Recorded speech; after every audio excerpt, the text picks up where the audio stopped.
All right. So yeah, we are officially live, Jordan. So thanks for doing this with me. Yeah.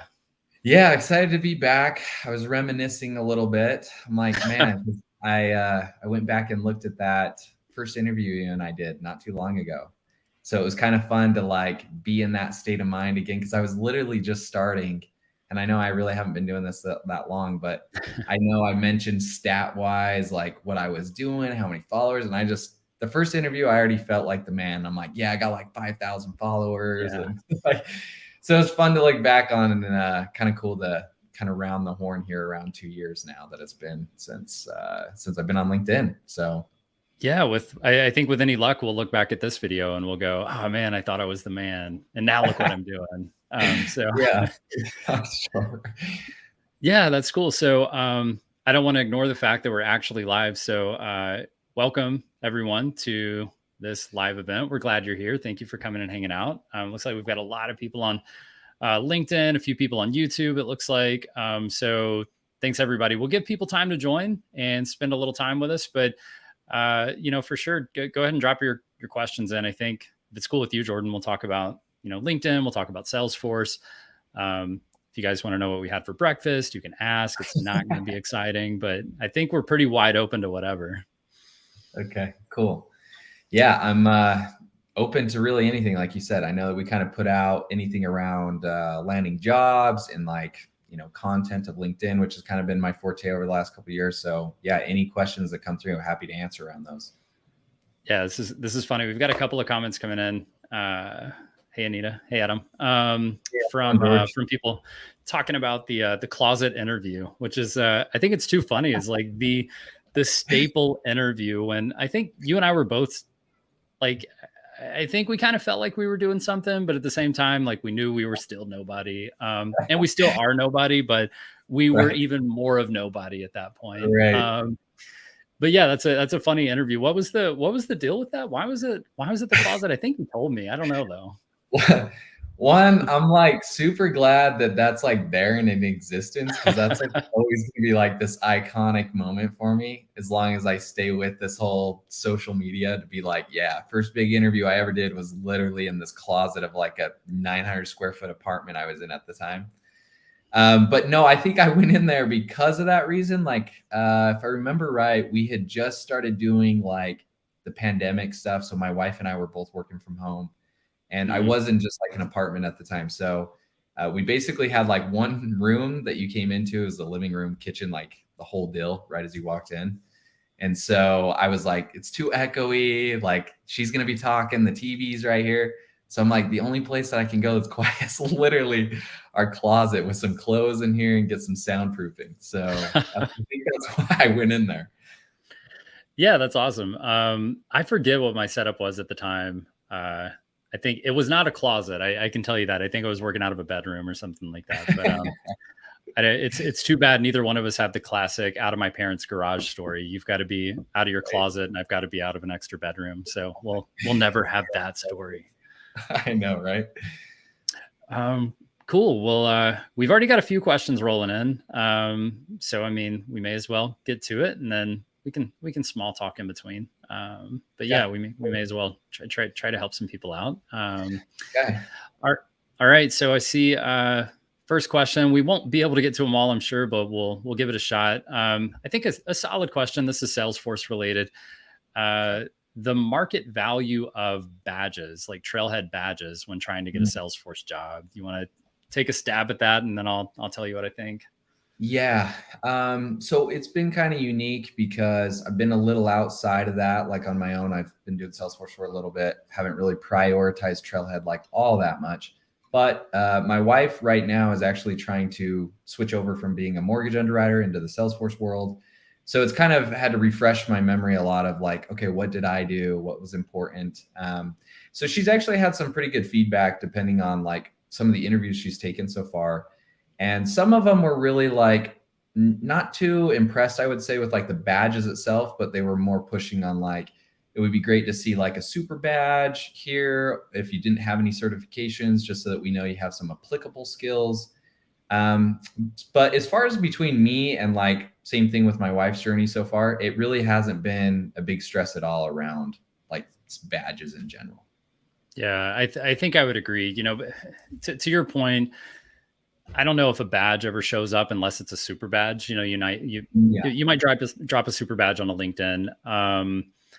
If you're early on in this transition period, once you're certified, I don't think you really talk about badges anymore at that point. Once you get that certification, I mean, if you've got a super badge you're crazy proud of, that's like maybe some ancillary specialty or something like that that you want to, just draw attention to. All right, that might come up in an interview. Might come up on LinkedIn, your resume, something like that. But once you're certified, that's what you really want is that first certification. Because the latest stats are that 70% of Salesforce job applicants are certified. So if you're not certified, you're already in the bottom 30%. So you want to get to that certification point. That way you can get in at least that top 70%. That's still not amazing. We still got to differentiate ourselves, but I'd say focus on getting that certification.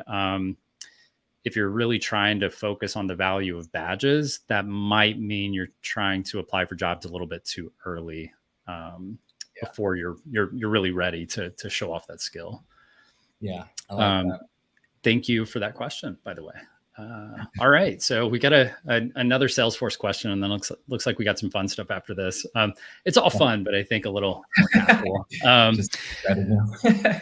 Yeah, that's right. So Anna says, where can I start to get certified or hired as a Salesforce admin? I have a pretty biased answer for this one, but yeah, I think if you have a different take, an awesome resource. I'm assuming he's going to plug. So I'll let him talk to that because it is a great resource. Really awesome one, actually. I don't think there's a lot of people in the market when he talks about it that really provide something like that. But obviously, there's always going to be people that are different. So, if you are more of this person that's like pretty independent, you feel like you just kind of want to have some type of resource, maybe not really want to spend a ton of money towards it. You're always going to want to go towards Trailhead first, like we just mentioned, for like badges. That's going to get you acclimated. They also have done a lot of redesign around just like that site in general. So you can go there, and I would always say when people DM me, is I go to the career page first. The career page is going to allow you to see, okay, this is typically what this person makes. This is the day in the life of that type of role. And then specifically, they have a button from there that will say, okay, you want to be an admin, you want to be a developer, click here. Here's the modules you got to start learning. So I would say go there. And then if you've already passed that point, I always I really still only have that one certification, so I can't speak to a lot of it, but I always went to Focus on Force, and I know they have more than just the admin one. I think Brad in the past, and if he still does, I think works a little bit with them.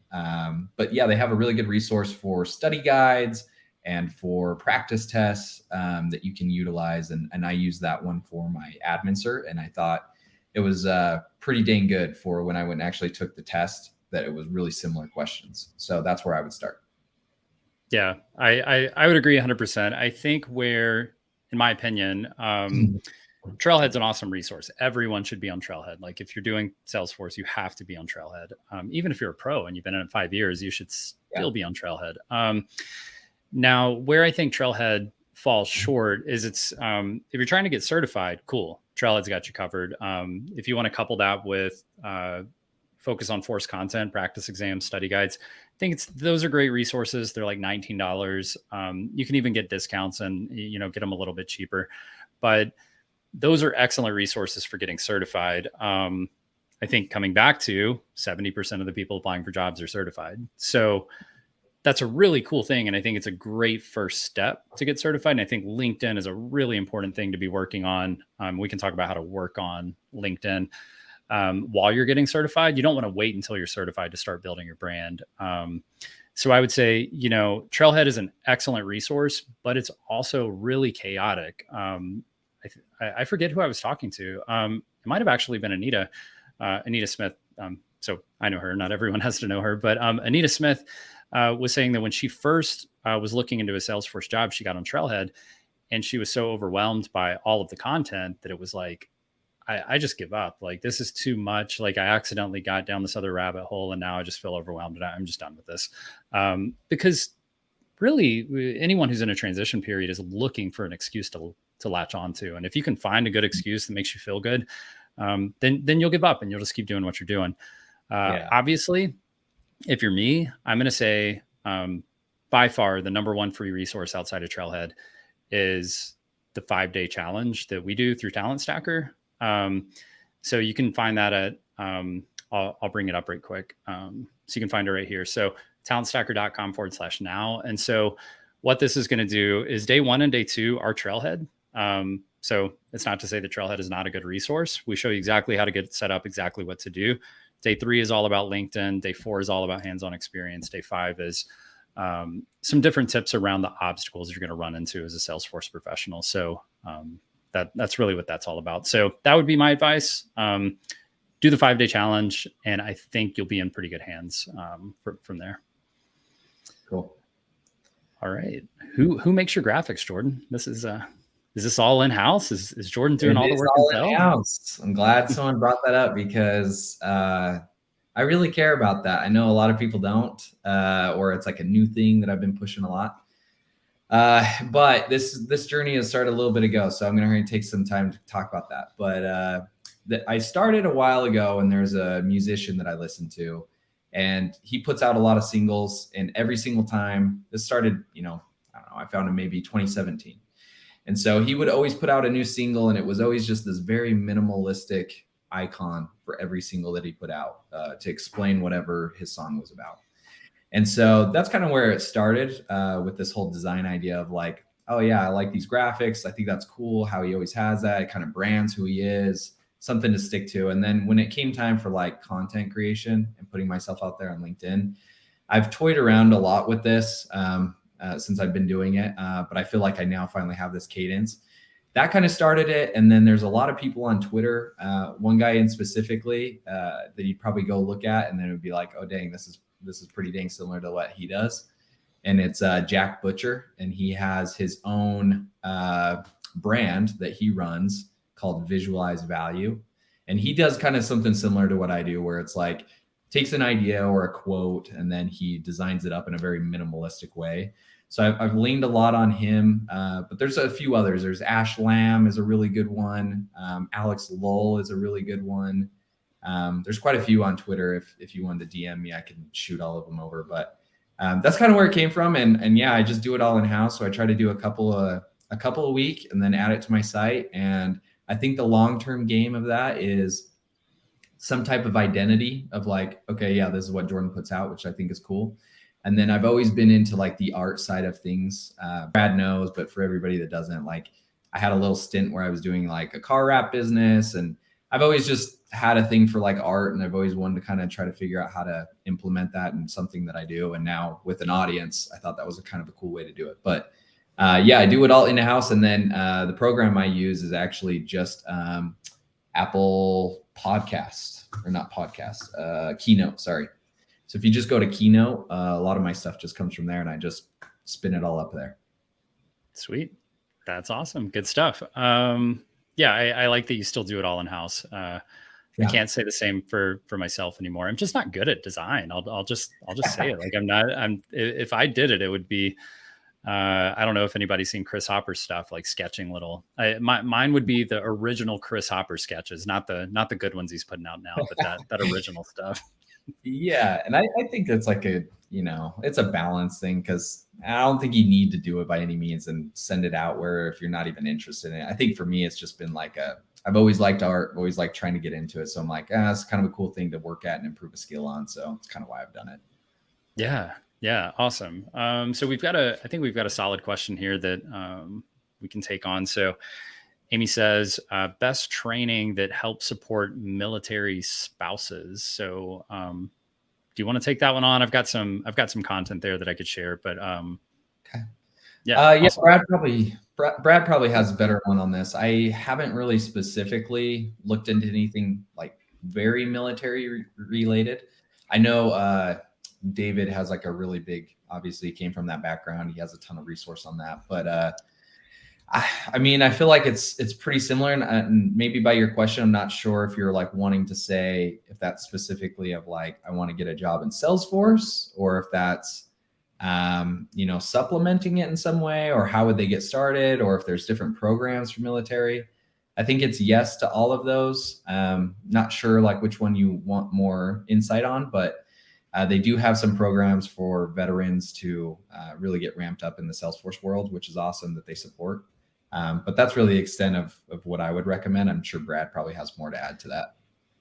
Yeah, there's some really good stuff out there, and I will say that I would agree that the number one person I would follow for that content, and keep in mind that everyone on LinkedIn, most of us are real people. So if you've got a meaningful question to ask, and you send us a nice message and you say, hey, this is kind of what I'm looking for, then you'll find that right information. But I would say I'll put two people up here. So David Scott Nava is who Jordan mentioned.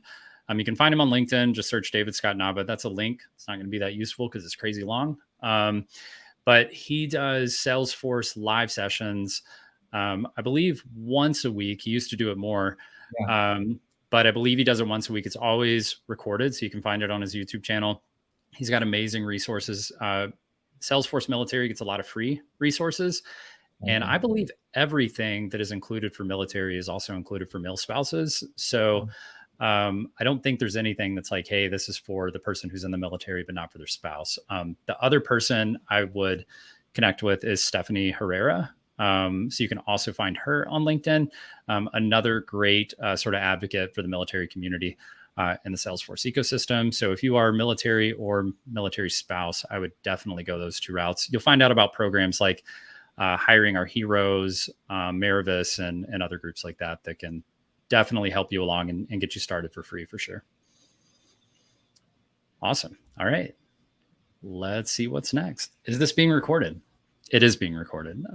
So we will have a recording of it as soon as we're off. I don't know if LinkedIn keeps it live, but I know Facebook will. I know the YouTube channel will.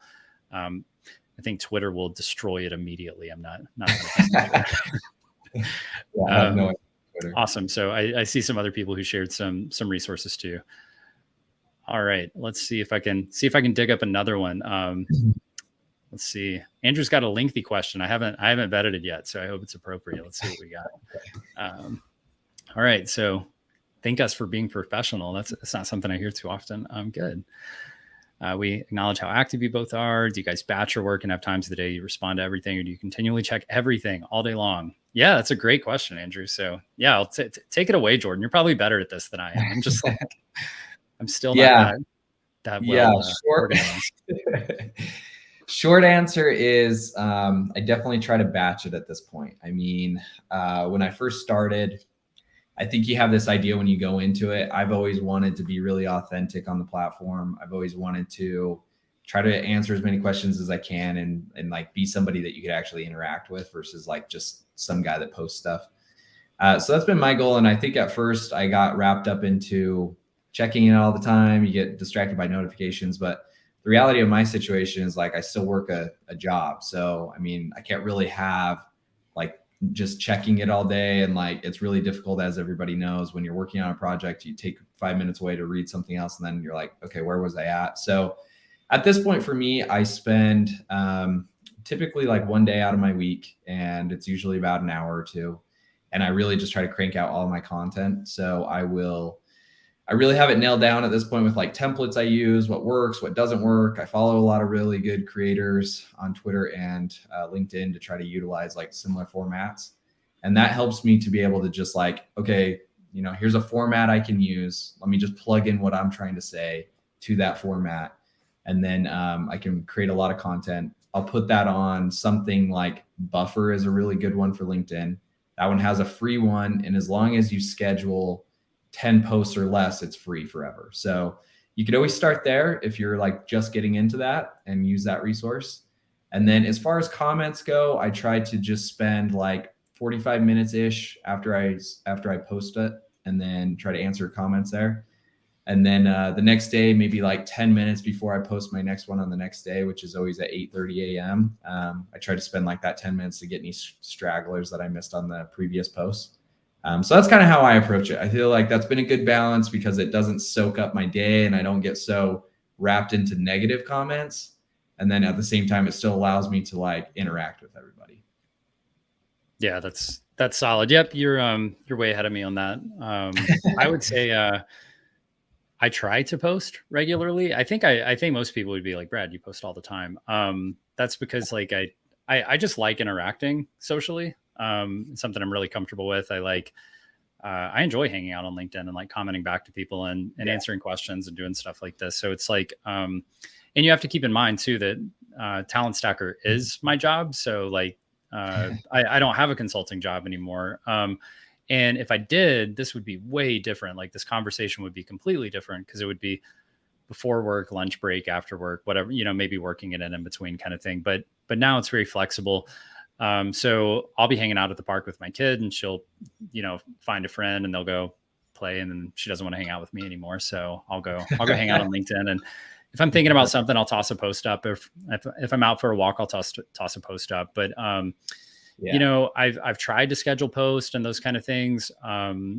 But almost every single day, if you go look at my, activity, it's usually something to do with a Talent Stacker member, like somebody from our community. So I'm usually saying something like, hey, look, this person just landed a job. Isn't that crazy? Like, check out the story. Or we do a lot of content on YouTube. So every time a YouTube video releases, I'll go, say a little blurb about it and share it. Cause obviously I want you to watch it, for, I guess, for the channel, but also because I didn't make a video, because I didn't think it was valuable. So like, I want you to look at it because it should be valuable. So that's it. Like, I think most of the stuff I do is very value first. Like, I think if you look at my posts, you'll find that there's nothing there that's not actionable. You're not going to find stuff where you just look at it and go, cool. You're going to look at it and go, oh, I might be able to do something with that. So I try to focus on that. And, there are periods of my life, like right now, where I might get out 5 posts a week. And then there are periods of my life where I'll get out like 2 or 3 posts a week. So it's up to that. I try to comment if I see you comment on my post, it's like a habit now. I'm going to comment back. I'm going to say something. Yeah. Right. Yeah. I like that call out too of like, I don't think there has to be a set way either. Like you said, like it's going to be dependent on your situation, where you're at, how things are Mhm. with your family. I mean, there's so many. So I like that you called that out. It could be really spontaneous at the same time. Yeah, it's up to you. I mean, I think if you're looking to build a social, like if you want to be an influencer and like that's your deal, like you want to just like have a massive following, you need to get a system in place. Yeah. It's a no-brainer. Um, I'm just kind of poking around, having a little fun with it, and I think naturally that created a habit. So it kind of might look a little like it's similar, or it's scheduled or something, but it's just because I'm in a habit. Like wake up in the morning, do my Yeah. thing, sit down, grab a cup of coffee, and that's about the time I post. So Right. it Right. makes sense. We've got a bit of and sort of in depth one here from Marcy. So passionate about supporting people during their career journey. Salesforce is a targeted company. Love a career within the employee success realm. So any tips on who to connect with? Also, do you suggest getting the admin cert or exploring HR on Trailhead? So obviously, I think we'd love to have, an entire write up or video introduction of exactly what's going on here. But I think we can do our best to try to shed a little bit of light on how you would get started. I think my first thing would be, let's assume Marcy is not currently a Salesforce professional, I think. And so to me, that helps broaden the conversation a little bit around, if I'm getting started with Salesforce, I'm not exactly trying to specialize just yet. I always tell people, it's easier to find your dream job once you're more marketable. So I wouldn't necessarily start the game looking for my dream job. I would enter into it and try to find my first job and then showcase my value and build my resume. And that doesn't take long in the Salesforce space. Like if you work at a company for a year, you are beyond marketable now. And then Mhm. I might focus more on HR specific roles, or I think you'll find that, the job market's pretty progressive, and that there might be some employee success that is not necessarily HR related, where you can help with like employee enablement. I would argue that Salesforce admin really is an employee success job, because that's Yeah. kind of what admins do, is Yeah. make employees' jobs easier. Yeah, I like that. And I just wanted to add on to kind of what you said about like entering in and then kind of getting your footing a little bit. I think that's like probably what we all want to do at some point is get to the space where we're like, yeah, this is my dream job, or like I made it. This is finally what I was trying to reach for. And Mhm. obviously, I think we all have some type of goal with that. I would say for me, like looking back, even though it's been just 4, almost 5 years, it's really easy to get caught up in just like rushing through what you're doing and not really like having fun along the way. I know for me specifically, where it's like I've moved jobs pretty frequently, and each time it's been like helpful, right? Like it's been something where it's a better company, or I'm getting paid more, or whatever, I'm getting more responsibility. So I don't regret doing it. But at the same time, like looking back on some of those things, it's, the whole point is to like have a good time while you're going through this whole thing. So, um, I just would echo what Brad said. Like, I think going into it, the mindset of like, you will get there one day. It's an in-demand skill. You're getting into an awesome space. As long as you're staying consistent and wanting to progress, you're going to get there. So along the way, like enjoy the fact that you get to be at like maybe not your dream job yet. Like you get to be at this startup, because when you look back, that's what's going to be fun to look back at, is like, sweet, I was at this little tiny thing and that's how I got my start. And it was funny. This is what I was doing at that time. And now I'm doing this. So I would just echo what Brad said, and then just with the little caveat of like really just trying to enjoy that journey along the way. Yeah, and I think we can. To me, it's a fair time to step back from questions for a second, and I think as just a general concept, there's this idea that there's Salesforce careers, and that's, I think one piece of the puzzle is just going to work and doing a job, and then trying to get the job or the title or the pay Yeah. increase that you want. There's that aspect of it. Then there's this whole Ohana aspect, and I know, or just the community aspect. I know some people are like, that's too like touchy feely for me. I don't want to be part of that. And then there's other people who are like, I live for it, and that's kind of like me. Is I just love the people part of it. Yeah. Salesforce to me is a means to an end. Salesforce is a career that offers some really valuable things. It offers remote work. You're typically respected by your peers, at least if you care about your job and you do good work. You can travel, you get paid really well, and you get to work in a variety of industries. You don't just have to like work in manufacturing or healthcare or finance or whatever else. Like Salesforce is used in just about any industry, which is something I really love about it. And the other really cool thing is how people want to get together around this concept of learning more in careers and how we're helping people. And just this bigger piece of using Salesforce as something that makes us like-minded, as an excuse to build actual relationships and get to know each other. So Yeah. I really enjoy Salesforce as a lifestyle play. If all of a sudden the Salesforce ecosystem shifted and it was like, with Salesforce jobs, everybody works in office, I might not be as big of a hype person for it as I am now, because that's part of it, is like designing a life you can enjoy, and Salesforce being a really good career to have to design a life like that. Yeah. That's a really good like pull out moment of just saying like, hey, this is like what you're actually getting out of Salesforce, right? Which is everything you just said, I think is like the main reason I want to be there. But to kind of jump back real quick about that Ohana thing, I remember when I first started, like I thought that was like pretty tacky, cutesy. Like I didn't know how I felt about it either. Like Mm. when I first heard of Salesforce, I'm like, what's this Ohana thing they got going on? And like, what is that all about? Like it comes off like I get that, like the outside perspective of like this like family thing, because I don't think outside of Salesforce, like I really can't think of many companies that have nailed that piece down though. So when you hear Yeah. that, I think in my mind it was like just kind of cliche, like, okay, yeah, sure, like this whole idea that we're in it together, but reality is you're probably just pushing your brand. And then when I got into it, and it's like it was really like I'm just some nobody, I still am, and you can go to these forums and literally ask a question and then get responses quick, and people are just like willing to help. That I think triggered a big change for me. So now I'm with Brad, where it's like when I see people actually like knocking against it and kind of saying what I just said of like, oh yeah, this Ohana thing, that's kind of cringe Mhm. for me. Like, then you're not like a part of it, because like in my opinion, it's like I don't know how you don't like that. Like maybe the wording, okay, Ohana, but like the idea behind this whole thing that we are in Salesforce and you have the capability to go and post somewhere, and some random person across the globe is going to take time out of their life to help you with a Hmm. question they don't need to. I think that is huge. And so the Ohana thing, I definitely agree with Brad. Like, it's definitely this lifestyle thing of like, I think once you get a few questions answered, it's hard not to feel like you owe it back to be like, well, when I first started, all these people came out of the woodworks to help me. So now at this point for me, like, I want to do the same. So I think that's a Yeah, big piece of it.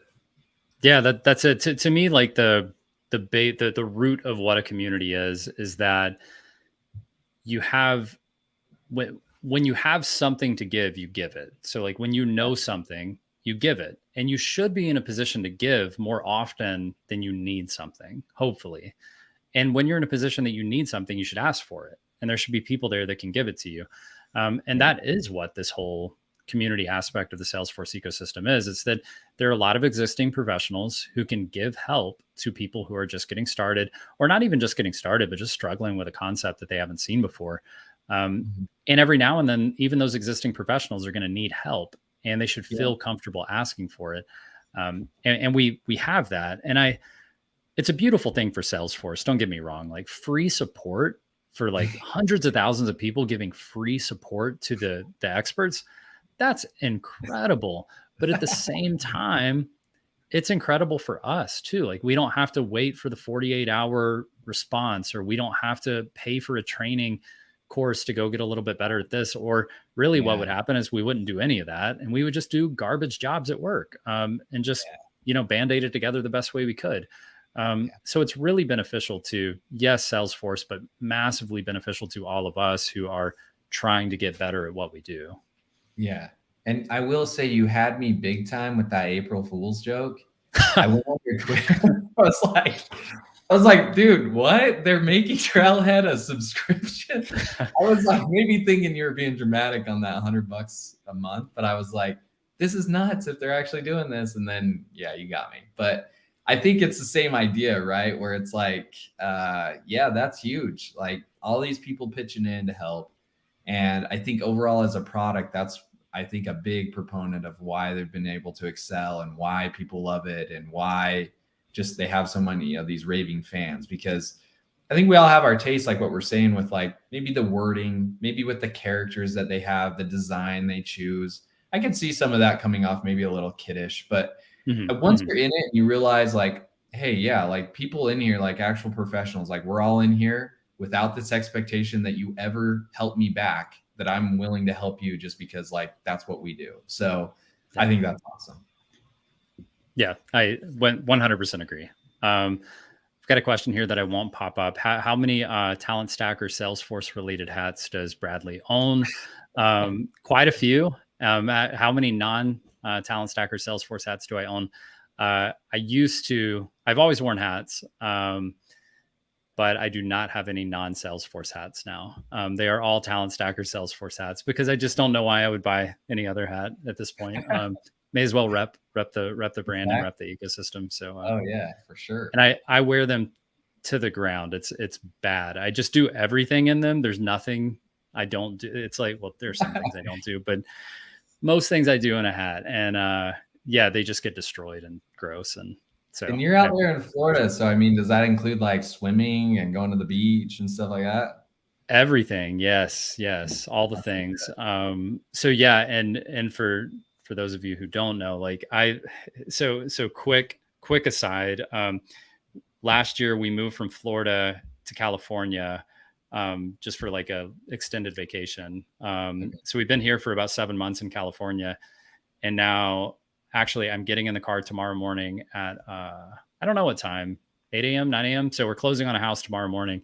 So I've got to sign the documents at 8 a.m. Then I'm hopping in the car and driving to Houston, where we just bought a new place. So yeah, it should Nice. should be some fun. We like to get around. That's whole part of the. That's why I was Yeah. talking a little while ago about the lifestyle play. Like I Mhm. enjoy the ability to live in one place and then go live in another place and then go live in another. Like you can do That's whatever good. you want because guess Yeah. what? I'm going to bring my laptop with me and I've got internet where I'm going. So good to go. I can do my work tomorrow morning. I'm all right.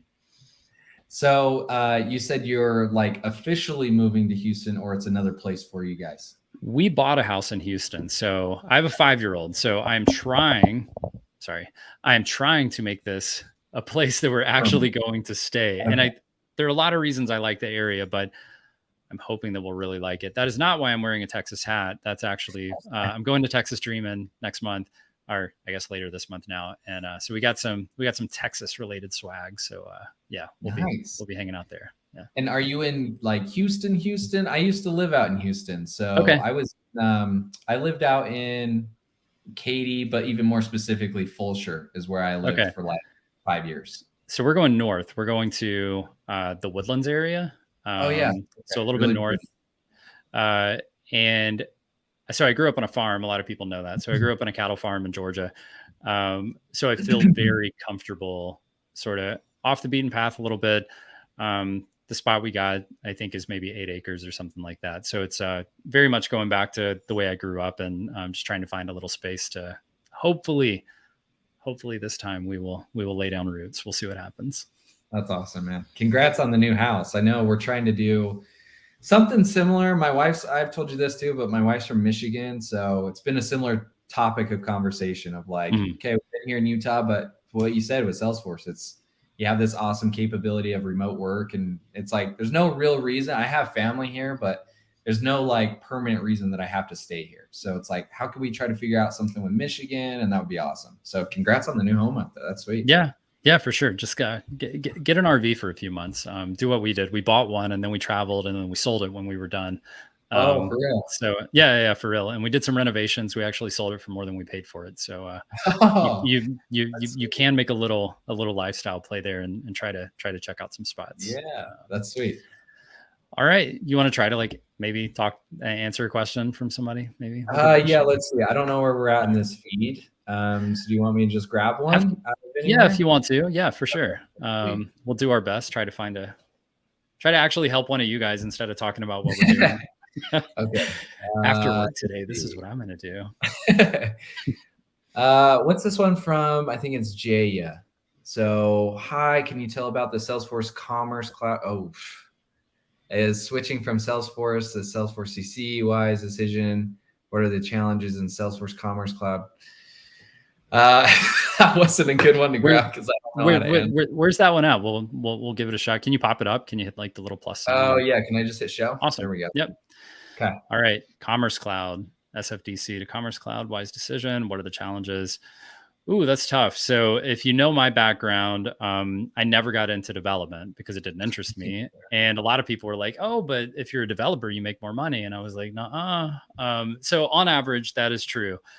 You make more money as a developer, but I enjoy leveraging different, basically skills and trying to find the nuances and everything. So I found a path through the admin direction.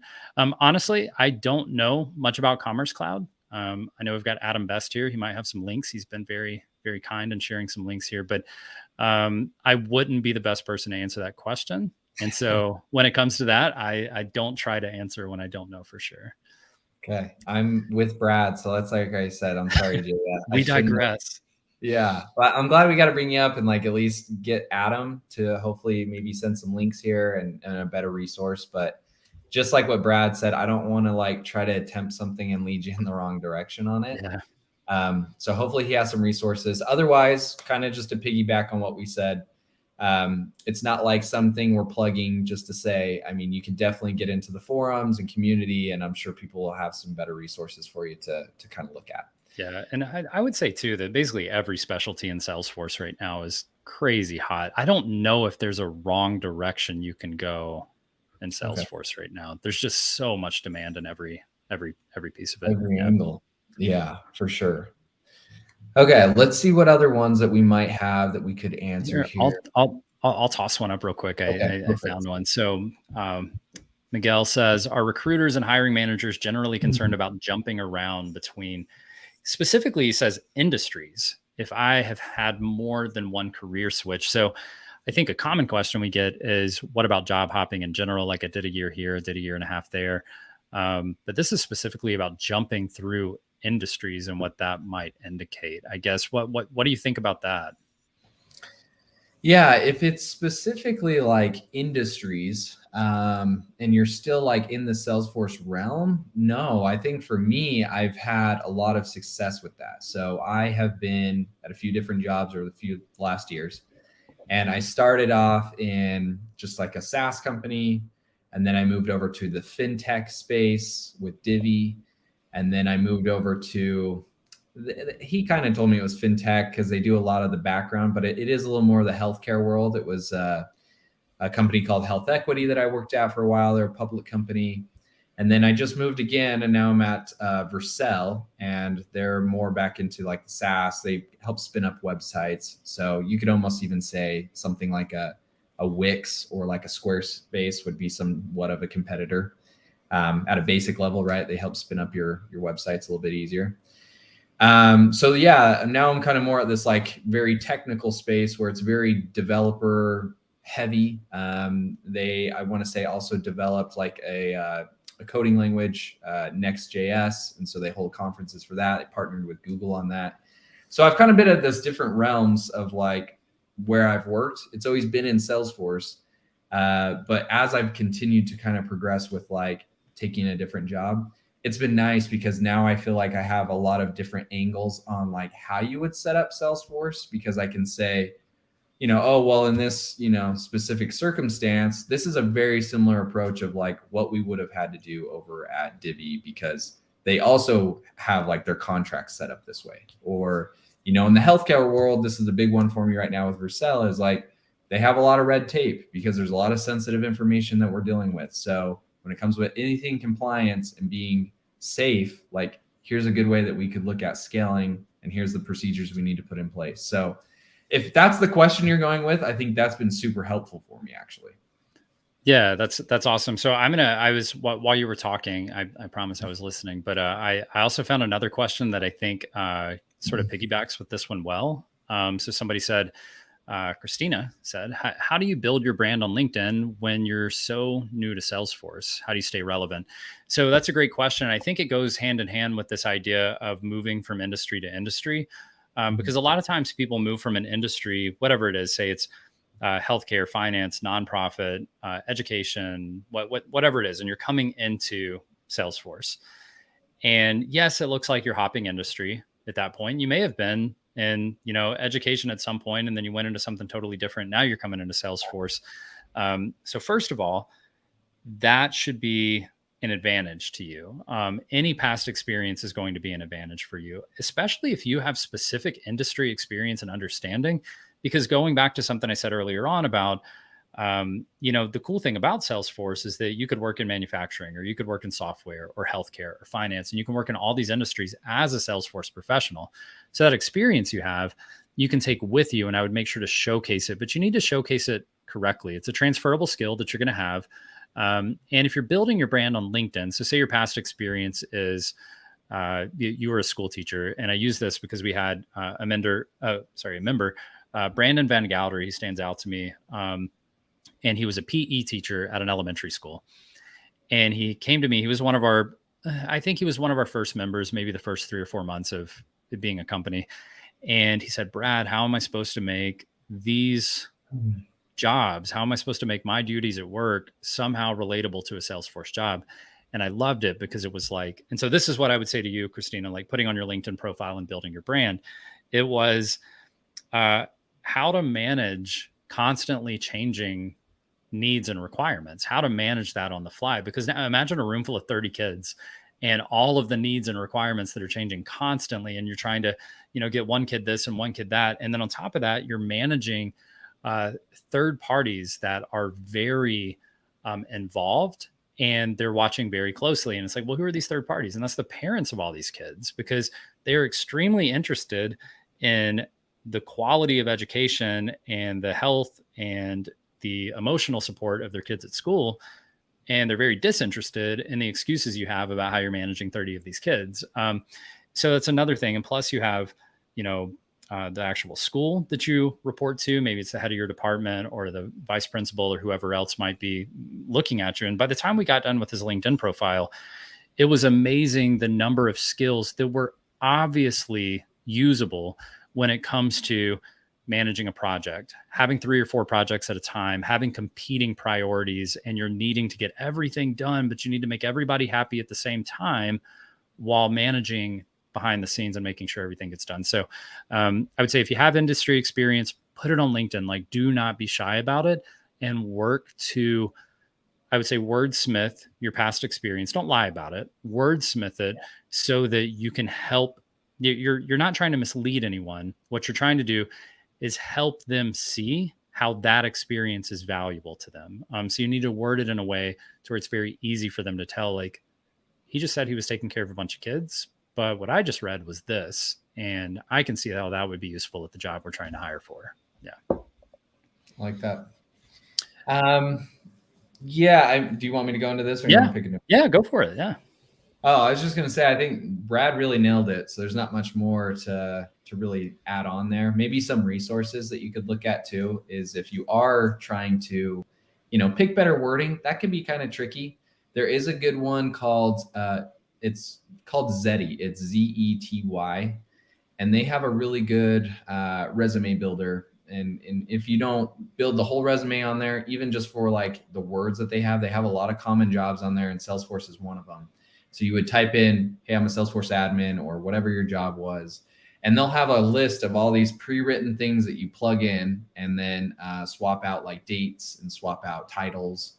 But it's really helpful to like try to do what Brad's saying, because I know I personally struggle with that on my own resume, which is like, okay, here's the basic responsibilities I had. But typically at that point, people are really trying to look for like, what value did you bring? Like, how did you make a difference? Not necessarily what did you do, especially in the technical world. So it's a really good resource for that. So I would just say everything that Brad said. And then if you are looking towards how do I, modify it in that way, check out Zety. Awesome. I appreciate that. I'm sure everyone does. Quick question here. Are we going to DX later this month? I know I'm not, because Salesforce went ahead and scheduled that right on top of Texas Dreamin'. So I cannot go to both, but I will be at Texas Dreamin'. I had to bail on DX because obviously I'm leaving for Texas tomorrow. So it's a little bit more approachable for me. How about you? Are you headed to anything, whether it's DX or whatever else? Are you planning on doing anything in person? Maybe you can like educate me on this, because I've never looked into them as one of like, how do you go? I've always like had something float at a company with a broken promise every single time. Like, this is the year I'm going. And then the company's like, nah, that's way too expensive. We ain't paying for that. So I haven't ever done one. So I won't be to this one that I have plans for, but I don't know, like if I wanted to solo, is it pretty easy? Do I just go and get tickets? Yeah, you can get tickets. And Dreamforce, I would agree with the company on that one. It's like, I mean, people are going to argue with me left and right. It's totally fine, but it's expensive. It's like, you're going to go out here and spend a week doing what? Like, and then I got to get you hotels. I got to fly you out there. I mean, I seriously think with the way inflation's going, like Dreamforce 2022 is going to be like a $10,000 investment just to go. So if your company, I mean, at least $5,000. If you're talking hotels, flights, food, accommodations, and the actual event ticket, if you're not getting that comped by your company, you're not going, because it's way too expensive. Now, the DX, like Trailhead DX, is not that expensive. I think it's under $500. Early bird specials, I think we're closer to maybe $300. The Dreamin' events, those are under $200, and I think the early bird might be pressing down closer to $100. So if it's your local event, you can afford those, and usually it's one night. And if you live locally, then a lot of times you can, drive in day one and then go home and then drive in day two for like $150. So to me, that's really approachable. Why go? I think for me, it's again, community. I just love hanging out. And I will tell you, probably going to get busted for this one too, but it's, I like hanging out with the non-Salesforce community too, which I think is a little weird for me. It's a little different for Salesforce people. Like Salesforce people it's like the Salesforce bubble. They want to be right in the middle of it as close as possible. It's like, I want to go there and I want to be right in the middle, or I want to go to Dreamforce and I want to be right in the middle of it. And for me, I really love sort of the fringe of the Salesforce community. I like hanging out on the outside and talking to people who don't know about Salesforce and then telling them about what's going on inside of Salesforce. So when it's a Salesforce event and I only get to talk to people who obviously already know about Salesforce, that's not as fun for me as going to maybe like a bigger sort of a evangelical, if you will, community event where I get to talk to people who are like, I heard you guys were doing this and I just wanted to stop by and find out what Salesforce was. And it's like, hell yeah, let's do it. Like, this is going to be fun.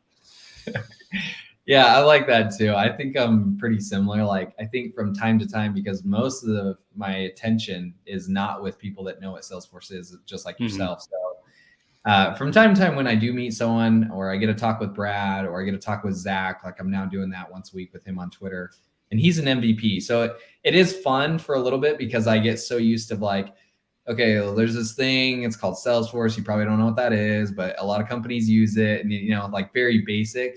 So it Mm-hmm. is fun for, time to time to meet up with somebody that is in the thick of it, to be like, oh yeah, like, hey, you know about this and this is going Yeah.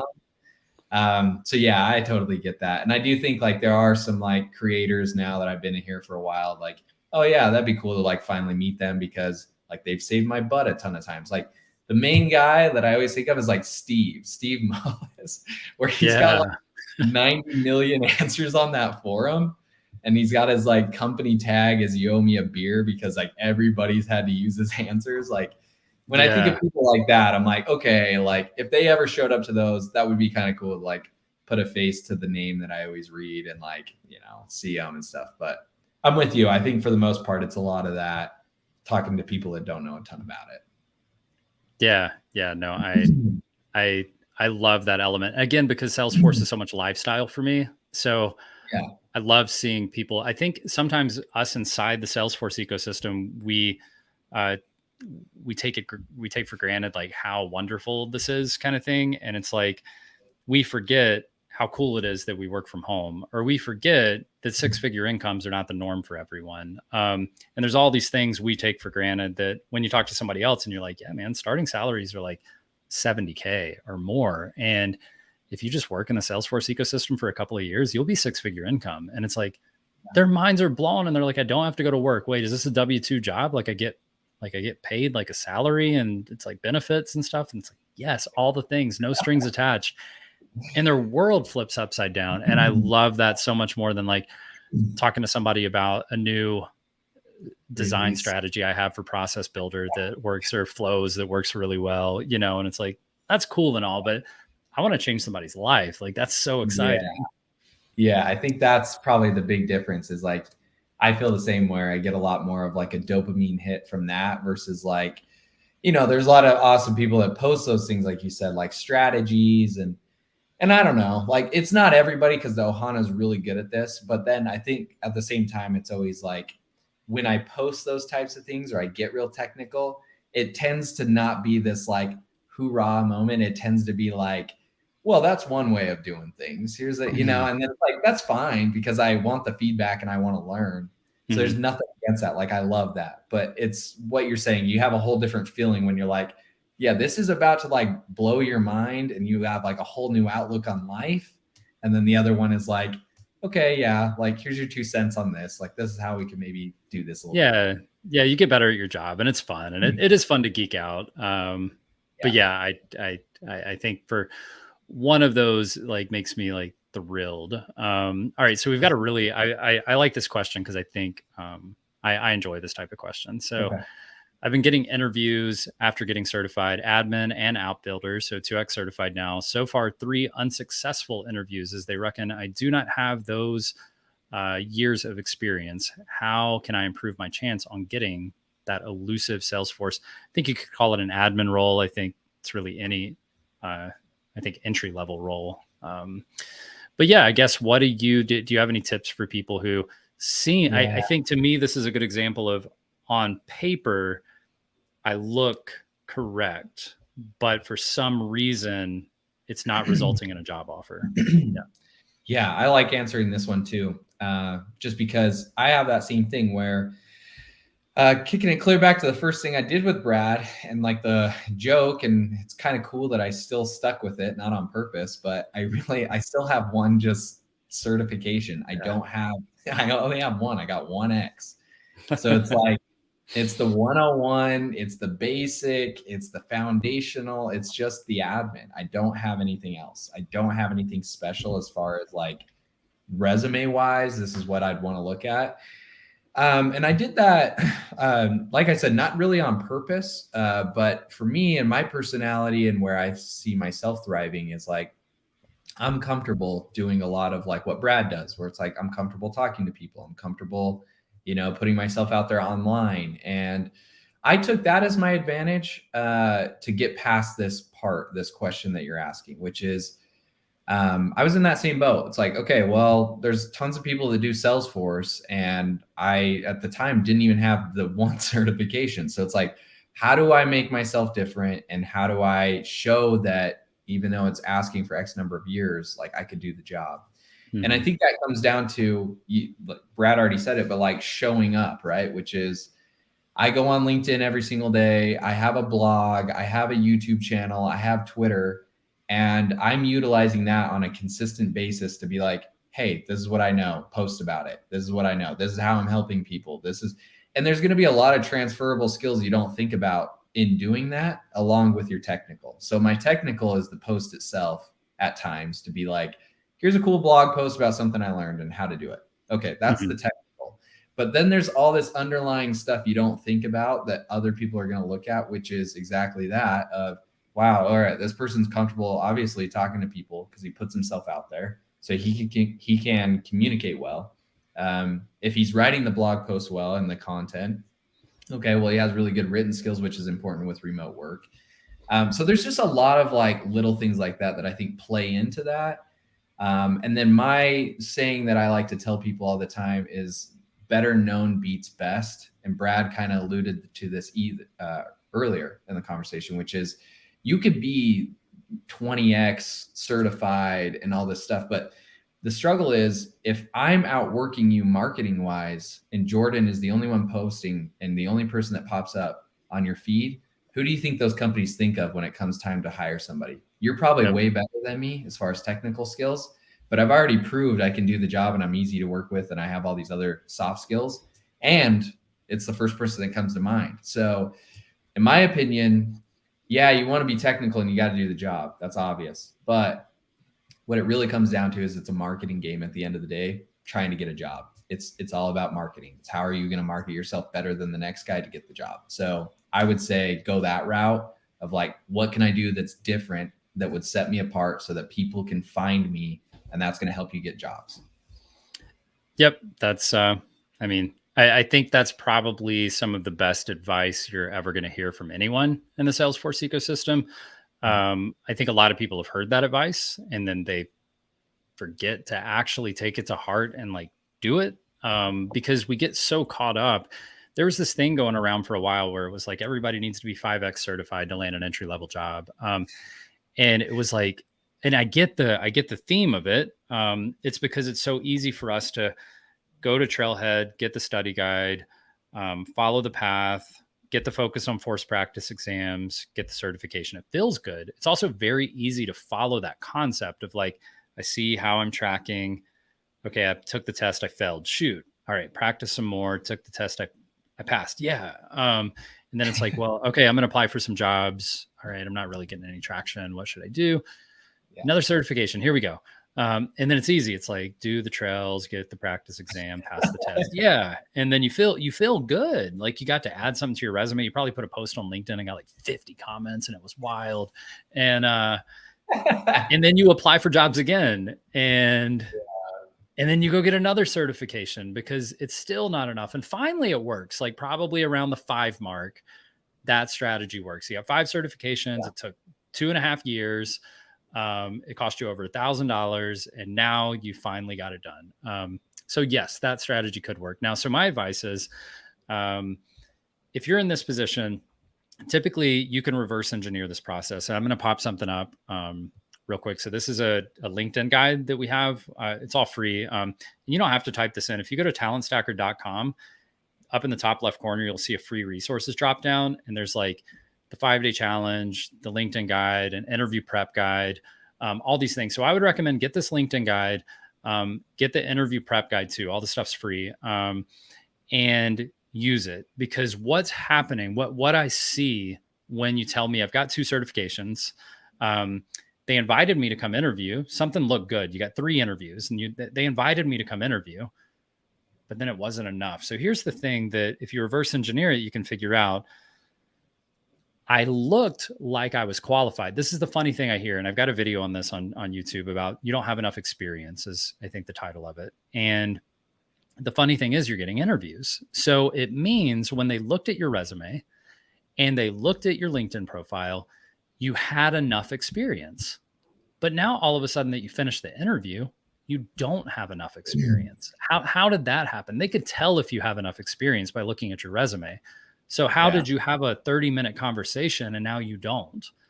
It's because something about that 30-minute conversation told them that you don't. They thought you did, and you proved them wrong. So, and I think it's a harsh reality, right? It's like I could have, if I had, and the way I see it is, if you get invited to an interview, you just need to walk the line. Like, walk the line. Don't do anything so bad that they're like, no way. And do your best to do something so good that they're like, heck yeah. But really just get passed on to the next round of interviews, because you're probably going to go through 3 or 4 rounds of interviews. So the important thing is you got to come in there. You got to have confidence. You cannot let them roast you. This is not a, you get to ask me 10 questions and figure out if I'm good enough to come work for you. This is a conversation of, are we in a position where I want to come work for you because I have one of the most in-demand skill sets in the world, and I want to come work for your company because I could work anywhere. And I'm not going to sit here and answer your questions about security models and the top 3 ways to, make sure a field's required. Like, forget all that. I want to sit here and talk to you about my experience, Yeah. what skills I have, and I want to tell you stories about the amazing experience I have as a Salesforce professional. And that's what you want that conversation to be. It is not a roast session where they ask you questions and then you just get them wrong, or you're not sure if you got them right. That's not what an interview should be. It should be a conversation between you and an interviewer, and you should have the confidence to have that conversation. And that's why I would say get these free guides. They're going to help you get closer to that. And to Jordan's point, they're also going to help you. I mean, you can just go follow Jordan. I call it coattailing. Just go look at what Jordan's doing and just like mimic it, and you will get more traction and you will seem more credible. But these are some actual actionable tips around how to truly go from step 1. Cause most people are like, I don't even know what to say in a post. Like, I'm just not a writer. We can get you over that hump. Like, it's okay. You don't need to be a writer. Yeah. Yeah, I think it's just to piggyback on that real quick, it's the same thing that you probably said before you even looked at Salesforce, which is, oh, I'm not technical, or I'm not a Salesforce guy. It's kind of a silly thing when you break it down that way, because you're that for literally everything you do as a human being. Like, you didn't walk, you didn't know how to walk, you didn't know how to do anything, you didn't know how to speak the language you know how to speak. So it's just like, it's a very simple thing, and I get that it's an easy excuse to hurry and come up with. But just like anything, that's not the point. I mean, you talk so that you can actually live. Like, you got to walk around in life, so you got to figure it out. And it's kind of the same thing with when it comes to like, okay, I've committed to doing Salesforce. It's just kind of part of the job at that point of like what Brad's already said over and over, and what his course tells you about his program, right? Of, okay, yeah, you can get certifications, you can have a good resume, but that only, all that does for you is puts you in with the 70% of other people, or whatever stat he just said, as a stack of paper. So yeah, obviously, like, you want to do those 2 things so you can be in that 70%, but you're still in the 70%. I mean, you still got to figure out another way. So if it does come down to, well, I'm not a writer, or I don't know how to make a website, it's like, it's hard to give advice on that, because it's like, well, Google has everything and YouTube has everything. I didn't know how to set up a website either. I didn't know how to blog either. I didn't know how to write either. And I've been doing it consistently now for 2 years and starting to get pretty good at it. So it's one of those things, Yeah, I call it basically, and at this point in my life, it comes, I want to say it comes naturally, but I still have to think about it. When something is difficult, that is my cue to go after it. So I think a lot of times the default is, shit, that seems hard. Like, that might be hard. That's probably going to be a struggle. I don't really know how to get started. I think I'm gonna go watch a show on Netflix instead. Like that is a very normal response to challenge. And I think if you can train yourself to say, that sounds challenging, I should probably put together a plan of attack on how I'm going to make that happen. Because for those of you who don't know, like we just released a podcast on Monday, Salesforce for Everyone podcast. Me and Anita Smith are the host of the show. And oh my God, we sucked at podcasting when we first got together. It was so bad. And I literally got in the car after our first show. I mean, we recorded it, but it will never be aired. It was I got in the car with my wife and I was like, I don't know if I can do it. Like, I don't know Yeah, if I can podcast. Like, I guess I didn't realize that I'm incapable of just having a normal conversation while it's like being recorded. And I know it's going to be a podcast and I know it's going to live out there forever. And I just sound like a robot and I'm trying to script this whole thing. And like, this is so ridiculous. And number two was awful. And number three, finally something came together and it was like, all right, we're figuring this out. By number eight, we felt really good. And we came back and re-recorded episode 1 and 2. So all of that to say, I could have said, hey, podcasting is hard, but I've got a good LinkedIn channel, YouTube channel, and Facebook group, and everything's going good. So, you know what? Screw podcasting. But the whole concept of a talent stack is that you're never going to stop learning. I've heard parents say stuff like, well, I can only teach my kids what I know. And I'm like, yeah, well, what if you knew more shit than you know today? Like what if you continue to learn things so that you can right. teach your kids more stuff? And Yeah, even if it's 10 years from now, you should have new things to teach your kids, like that you've learned. You shouldn't be done learning just because yeah, whatever else you're helping them. So I could go on forever, but the whole idea is if something is challenging you, you've got a community here. You can reach out to people like me and Jordan. You can reach out to people around you in your community. You can Google it. You can YouTube it. Get a plan in place. Get 1% better every day. And you're going to be really, really good at it. It's not going to be tomorrow. Give it yeah. 30, 60, 90 days and see if you're not improving. Yeah, and I think one last thing I want to add to that too is because this is like I won't go too much more into like Salesforce specifically, but if you're that person, because I know this was also me, of like you have the desire is there, and you know that like okay, I want to be good at stuff. I want to get to what Brad's saying. I want to have that mentality. But I already know myself well enough that I usually cave and I go do the Netflix thing, which once again, it's a normal thing to do. I think for myself, like to get to that first step, like before Salesforce, before anything that I'm doing now, it all had to start somewhere. And I think for me, like I had some different experiences in my life. Go to the church that I go to. I left for 2 years out of my life and went and tried to tell people about like the church I go to and stuff like that. So there's some little stuff like that, but it kind of got to a point where it was also like, okay, I want to do these other hard things, like just exercising every day, like going out and like running has been a big one for me. I don't really run because I like it, because it's not that fun. I go out there because of this same thing Brad said is like every day that when it comes time to run and the weather's bad or it's hot or whatever, it's like you got to have that same decision. It's a different aspect, but it's like it applies to what we're doing. And then that has been like a good stepping stone for me to be like, I can do hard stuff. I grind through this. I don't like to run, but like I got through it. And that stuff starts to piggyback. And then when it gets into your career stuff or like your life stuff, it's a lot easier to make these decisions because you have something else that built up that confidence to be like, yeah, like I exercise every single day and that's hard. Or I've read a book every month, whatever it is, something that you can find to be consistent at. And that's the same thing for me. Like I try to keep up on those. I do exercise. I try to read often. And a big one is like, I learned Spanish at one point in my life and that's tapered off. And it's like, okay, well, I don't like doing that. I don't like sounding like an idiot when I went to Mexico recently, thought I remembered Spanish. And it's like, I can't even talk to the guy. This makes me feel like an idiot. And it's a struggle bus. But okay, well, how do I improve it? I got to download Duolingo and I got to start doing this every day again and sound like an idiot until I get better at it. So I think doing those little things and having something in your life that is not necessarily like career driven, that is just going to help that mentality of like making a hard decision on a daily basis. I think eventually helps you get to this place that Brad's talking about of like, yeah, now in my career, it's the same idea. It's the same thing. It's tough, but I can get through it. And this is how I got to do it. Yeah, that's awesome. I love those ideas. Like the philosophical side of life, I think is something I enjoy. And again, Yeah. it just all goes back to I think you'll be able to tell by the end of this session that this is so much bigger than Salesforce. This Yeah. is about your life and your ability to grow and having a growth mindset and having a life that you actually enjoy and value and you get better at. Um, so I've got a question. I think you're going to like this one, Jordan, because I know you've got, I remember early on when you were sort of building your brand, I think you had some pretty big whys around this. So I'd love to hear your thoughts. So Yeah. if you like your job, and you go to work and you enjoy what you're doing, then why is it important to you to build your brand?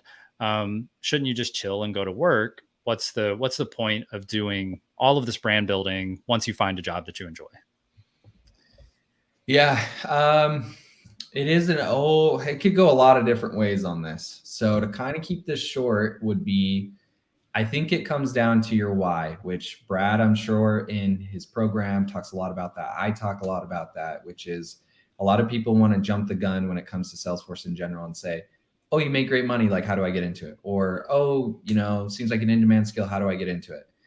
And it's like, okay, well, before you even do that, like, what is the whole reason that you want to do this? Because if it Yeah. is short termed, if it is money, here's an example. There's a guy I literally worked with 2 jobs ago. This is not a lie. He worked with us, had a full-time job, was making 50K on the side breeding frogs. And I'm like, okay, if there's a guy out here doing this, breeding frogs, which I don't know how he's making 50K a year doing that.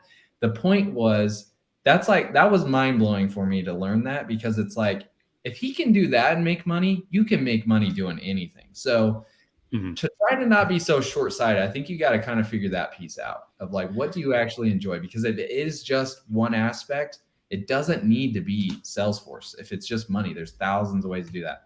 So the brand portion for me specifically has been, I know myself well enough, and somebody brought it up early on in this, if you watch the recording of talking about my design thing. Like, I know that's not big right now. Would I love it to be? Because I've always enjoyed doing art. Like, I don't just do Salesforce. I'm more than just a Salesforce person.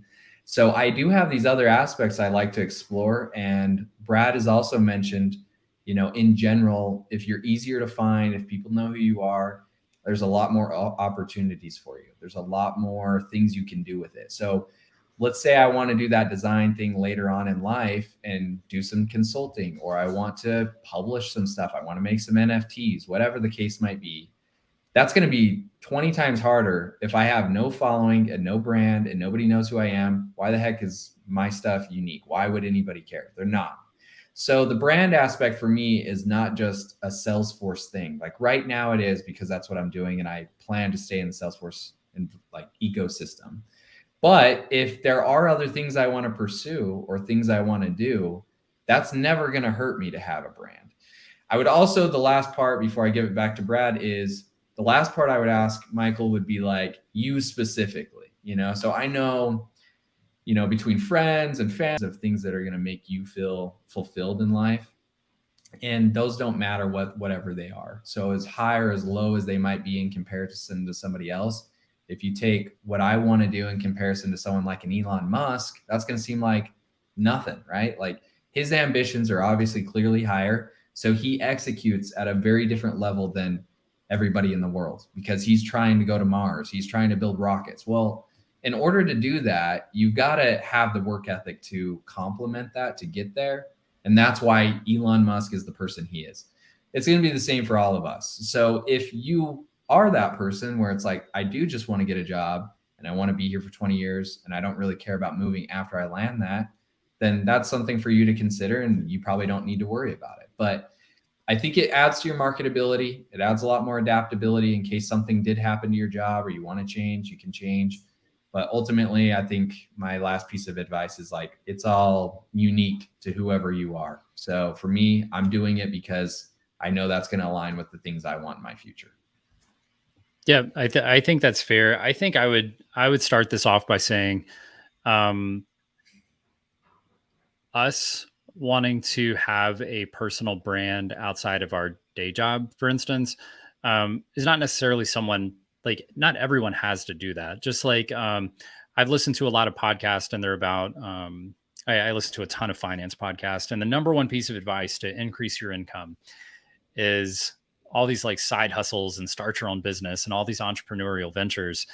And I always thought like that's not like not everybody wants to start their own business and not everybody wants to side hustle to make more money. Like, is there a better way? And of course, once again, Salesforce was the answer. But um, I think, does everyone need to go do what Jordan's doing or do what I'm doing? Absolutely not. Like, if you're not comfortable with that and that doesn't feed you in some way, don't feel pressured to do that. I would say selfishly for you. So if you're looking for a self-serving reason, I have a great job. I enjoy my job. I don't really want another job right now. I would say self-serving is the more people you know and the larger network you have access to. And I would say the more people you serve. So always looking for ways to help other people. The more often you do that, the more capable you are of getting into these little situations. It's like I always or you always hear people talking about like, oh man, I wish I had known about that back when it started, or like, if I had only known, I would have done that too. And it's like, how in the hell did you expect to know? Like, you're not talking to anybody, you're not involved in any community Yeah, groups, I you're love not that. like you're not going to find out from like your wife or your mom or your kid. Like, you're going to find out by being involved in something and having these little micro conversations. And I can tell you that 99%, probably more than that, plus of the conversations I have lead to nothing. And I'm cool with that. But I actually enjoy talking to people and like getting to know people. The calls I enjoy the most are when a consultancy, yeah, I talk to a lot of consultancies because I help people get jobs. So I talk to consultancies and I love when I get to have a conversation with them and they don't bring up money, because it's not about money. It's about they should be serving their customers and they should be serving their employees. It's all about who they're serving.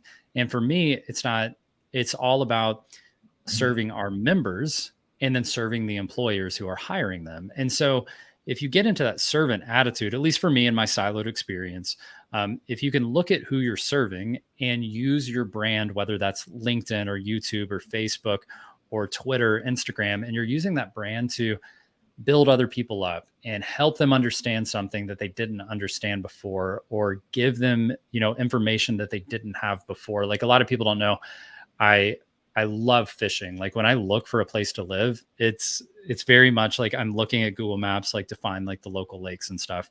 And I go on like TikTok or YouTube or on Google, and I'm like watching people from that particular area and like what baits they're using and what types of rods and lures they're using.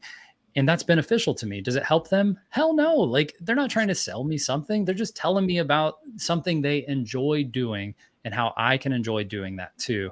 And sometimes building your brand is not about money. It's about sharing something that you're good at or you feel passionate about and sharing that with other people because you think if they knew about it, that might be really cool for them to know about too. Yeah. And I would say that's the whole be the change type of thing that you probably think of when it comes to, I won't get into that obviously, but like politics, right? Like where they're always like, how would I make a change? And in one way, like that Brad just pointed out, I think that's a big part of it is like, I'm the same way when it comes to like four wheeling. I love doing that. I love going to the sand dunes. And I can't tell you how many videos I've watched when it comes to literally someone just out in the boonies riding around or changing some random part. And it's like, I never thanked them. I never said anything about it, but I love that because it's also setting this tone of like what I want, which is more people out doing this and having fun and groups to go with. So it's like Yep. that in itself is beneficial to promote this hobby of mine. So yeah, I liked that. Yeah, my favorite thing on the planet now is talent stacker meetups, and it never would have happened if I didn't say, "Hey, let's go do a meetup." And now I'm lucky to be around people like Anita and Alex and Justin Ducks and Anthony Scrima and all these people who are wanting to get together too. They're like, hey, when's the next meetup? Like, I'm going to schedule one. If you want to Yeah. come, cool. But if you don't want to come, we're doing one anyway. And it's like, that's awesome. And I am coming. And it's so cool to be in a community where they're leading and they're bringing it to life. And there's going to be more and more of that. And I really enjoy that. Yeah, I like that a lot. All right. This is a good question. So thank you, Leslie. What were your duties in your first job? And I know we can't get into everything somebody did at their first job, but I guess how does your career advance over time from your first job compared to, I guess, I don't know. You'd have to tell me how many years into your Salesforce career are you, and sort of how that's transitioned over time. Yeah. So for me, I'm coming up, I think this year will be 5. So I started back, yeah, about 5 years ago now. And I was in kind of a hybrid role. So I found Salesforce. I feel like this is always a common one where kind of came to me. I was working for Walmart e-commerce and I had moved my way up from the call center actually, clear into this position, 2 or 3 promotions of like randomly ending up on this team that were a good bunch of friends of mine at that company, as a business analyst. And Walmart at the time, they were based out in California. They moved some stuff over to Salt Lake to cut costs, and one of those happened to be Salesforce. So I started doing some junior stuff at that time. Started learning about Trailhead, and it was a little bit of a hybrid, so it might not be what everybody experiences, but a lot of my job as the business analyst was to look at our partner operations. So it was, people uploading stuff onto Walmart to sell, like in Amazon. And basically, how can we make this more efficient? What do the numbers look like? What is the wait time that we have some of these call agents? Like, how long is it taking to respond to stuff? What are the big issues? And what are we paying, and what can we cut as far as costs? So it was a lot of that, a lot of Excel, a lot of number crunching and returning reports and kind of mocking up dashboards within Excel, not Salesforce. And so a lot of it was, as you can see, probably pretty transferable to go into this admin position. So that was my first job. And it was a lot of that and managing users, kind of basic. And then fast forward to almost 5 years later, and it's a lot of, what do I do a lot of now? A lot of now is at this current company, it's been, a lot of automation pieces. So a lot of stuff with Salesforce came out and said there's, basically no other automation pieces anymore. So it's a lot of converting all that into flows. It's a lot of, I want to get into more of an architectural position at some point. So I've been lucky enough to work with somebody that's willing to kind of help me with that. So they've been, showing me, hey, this is how you come up with like a business model. This is how we would approach something when it comes to scaling. This is how we would approach these types of issues as far as like, as an org, this is what you got to worry about when it comes to Salesforce. So it's a lot more of like the grand scheme of things now that I feel like I focus on versus so much of like, I need this report turned in. It's more of like, they're coming to me now for questions around, okay, we want to do this. How's that going to affect us a year from now? And it's answering those questions. Yeah, I think for me, it was a little bit different. So I came into Salesforce having no background on anything. I was pretty fresh out of college with like a double major in economics and education. I wanted to teach math or education or economics in a high school. And because I loved finance, if you can't tell, I'm like really into just like finance and specifically personal finance and early retirement and those kind of concepts. I like loved all of that and just latched onto it. And I came out of college and I had no idea how to get a job. I just had degrees. I had no guidance. I don't even know that I had a resume that, I think I probably did, but it had to look so pitiful. I had no LinkedIn profile. I had no idea how to apply for a job other than clicking apply for the job on the website and just put it like, I had no idea how to get in front of people or like get their attention and wave my hands and say like, hey, I'm over here. Like I should have this job. I didn't know how to do that. So I'm just applying for jobs, like crossing my fingers and like, oh, well, I hope that application gets through and they pick me. Like, God, what are the odds? So I could not find a teaching job anywhere. So I came into my first Salesforce job very junior. Junior in life, junior in Salesforce. naive about most things. I'm probably still naive about most things, but I was even more naive about those things then. And I must have been a deer in the headlights with a smile on my face. And that's all the only way I can describe it, because I had no idea what was going on. So they had me, I didn't even have an admin, license or Yeah, role or same. profile or whatnot when I joined, because they didn't trust me and they were right not to. Right. So my first job, it was very, very well structured. I had great mentors. I actually followed the manager of the Salesforce department, and like a team of 4 or 5 Salesforce people. And on Mondays, I would shadow the developer. On Tuesdays, I would shadow the analyst. On Wednesdays, I would shadow the senior admin. On Thursdays, I would train all day long. There was no trailhead. It was just me reading knowledge articles and just trying to learn stuff. And then on Friday, I would follow the manager around to all the different meetings with the marketing team and the sales team and the accounting team. And I had no idea what they were talking about, but he just wanted me to hear what they Yeah. were saying and what they were needing from this manager of Salesforce, right? And it was Yeah. a really good experience. And looking back on it, those first probably 2 months that I was there, it was too much. It was just like, I remember it at month number 3, I wanted to quit. But I was 22 and my wife said, "You've got a salary, you've got benefits, ain't no way you're quitting. Like, there's just no way." And the only reason I wanted to quit is because it was challenging and I didn't have that mindset I talked about before. It was like, this is hard, I give up. Instead of this is hard, I will overcome. And so back then, I eventually got to be an admin and I got to do simple things like set up a new user, deactivate a user. Oh, somebody left. Now we need to transfer all their records over to somebody else. Somebody needs a new report built. Can you build that for them? At the time, there was no, like, not only was there not Flow, but there was not Process Builder. So we were using Workflow. That was the only automation tool you had as an admin. Oh, jeez.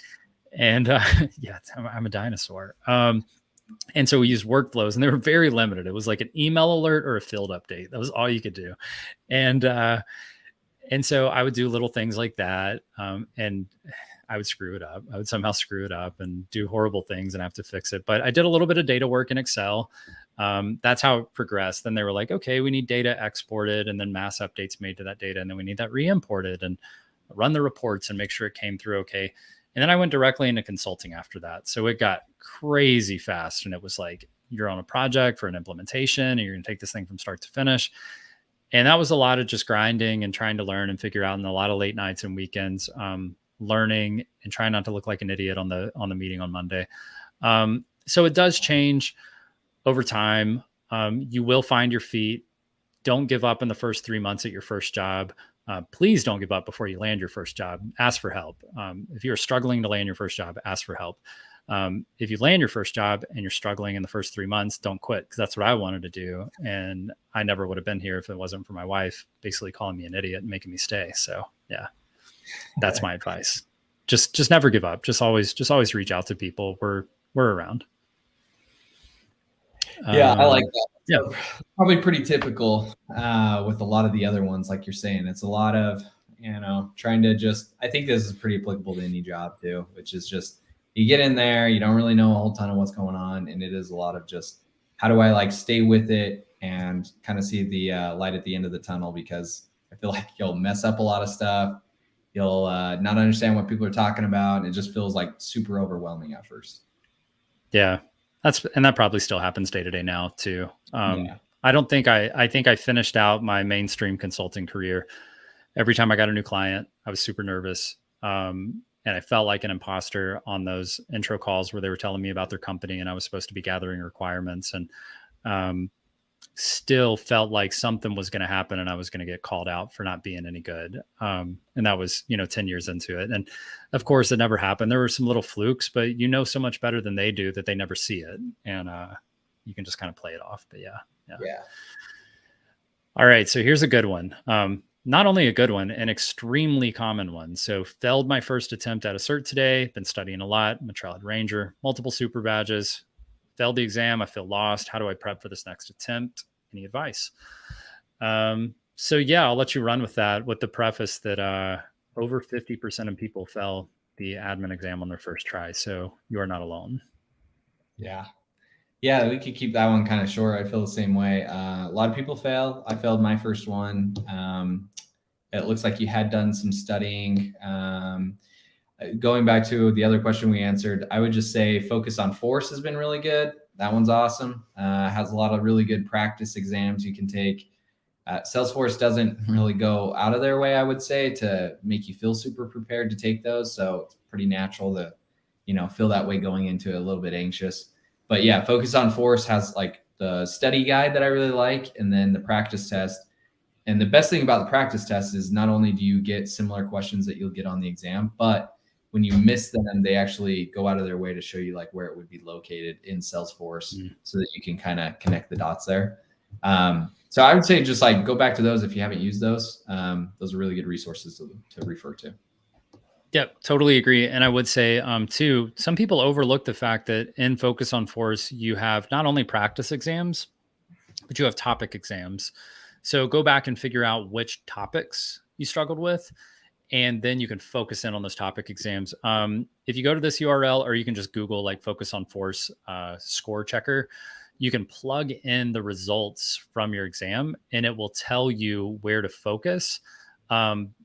Based on which areas have the highest weight on the exam. So you might be able to just get better in one area, and that be enough to pass the test instead of having to study a little bit of everything. So Yeah, that's a good point too. All right. So now that I'm done searching for Focus on Force URLs, I can get back to looking at these comments. Have you found anything? I've seen some fun stuff. You guys are all very funny. I think Justin's got a good question here that I think you would probably know better than I do, Jordan. I guess in the last 6 months, I mean, make it the length of time you want it to be. But what do you think's changed on LinkedIn? What's maybe it's just awareness that you have, or is like functionality change that people should be aware of? Nothing like crazy to change you one way or another. But yeah, they've definitely like continued to make updates to the platform.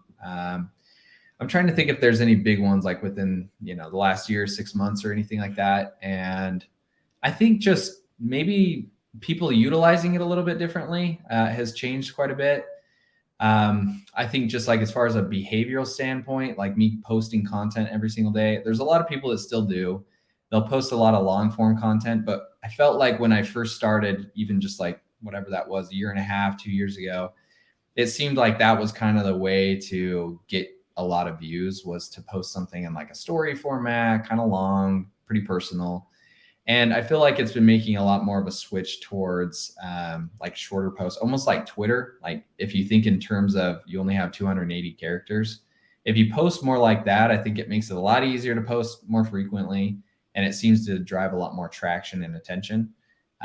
It could just be as like users are growing, and like the long form, I feel like in a way is like that's not really like why I'm there is for long form content. That would be more of like me going to Medium or like a blog to read something longer. So I know for me, like I scroll past a lot of that.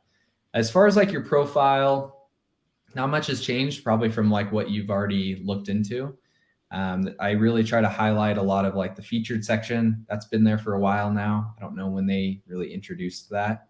But I try to utilize that for like my newsletter to go to, my website to go to. I know people that sell stuff will plug a lot of like their product stuff there. And if you're just like an influencer, a lot of people will just try to plug like, really big highlights to show like, hey, a lot of people engage on my stuff. But nothing really crazy. You know what I mean? Like maybe some UX stuff here and there that I've noticed, but as far as like a whole, like I feel like it's remained pretty similar. Yeah, I would agree. I would say like we probably have had enough polls to last a lifetime. In this last year, it's like Yeah, no more polls. Just what's stop more. it. It's funny because if you look at from a creator perspective, if you create polls, you get more views, but it's Yeah, not necessarily more value. yeah, And people get so confused over things like how many followers do I have, how many views do I get, how many comments do I get, and then they get so absorbed into that they forget about the value of the post. yeah, And so you got people out here doing polls. So I would say I've seen a lot more activity in the Salesforce space on LinkedIn, to the point where like I'm not sure that LinkedIn talks about anything other than Salesforce. I think that's all they do on there. I think that's all anybody is on there for, because that is all I see. Yeah. Um, so yeah, I don't think much has changed, and really that's it's pretty remarkable. And I think that's why you should get in on LinkedIn. Like if you're on these other platforms, the way you post, the way you create content, the way you do things might change every few months. And you got to keep up with it, or you fall behind, and you're not staying with it. But on LinkedIn, it's like one of the best kept secrets is, yeah, is it sort of a dull platform as far as social media goes? Yeah, it is. Um, it's also really easy to keep up with, and it's pretty darn easy to get good at it. If you just focus, 3 to 6 months and try to get a little bit better, you'll find that not a lot changes. It's not that complicated. If you want to be amazing like Jordan, okay, it's going to get complicated. If you just want to create a brand and like do pretty well and like create a good network, it's not that complicated. Yeah. So I think a good question to go into here, Peter says, what is the secret switch I need to flip on my LinkedIn profile that will have recruiters flooding my DMs like everyone seems to say once they get certified? Have the proper Salesforce branding? Is there something people commonly miss in this regard? Answer to that is someone's lying. There's not a secret switch. Yeah, Um, I would agree. It's not a silver bullet. There's no one thing. yeah. Yeah. There's no one thing, and same thing. Like you probably already heard us hash it because I saw this coming a little bit ago, Peter. But like even getting certified, right? Like Brad already went over this. Like I think people have this notion in mind, and this is probably not unique to Salesforce. I'm sure it's like with Mhm. every job, because I know I have like friends that are developers, and they'll talk about similar stuff with like a boot camp, right, or a degree. Oh, if I just get my CS degree, then I'm going to get a job. Or oh, if I go to this boot camp, then I got a job guaranteed. And it's never the case. I think everybody wants to think there's a hack. Everybody wants to think that there's some type of secret thing that one of us on this thing do, that Brad or I do. The reality of it is, just like anything that you do that you get good at, it's just showing up, doing this small stuff every single day consistently until it finally gains traction. That's the hack, is like working hard at it.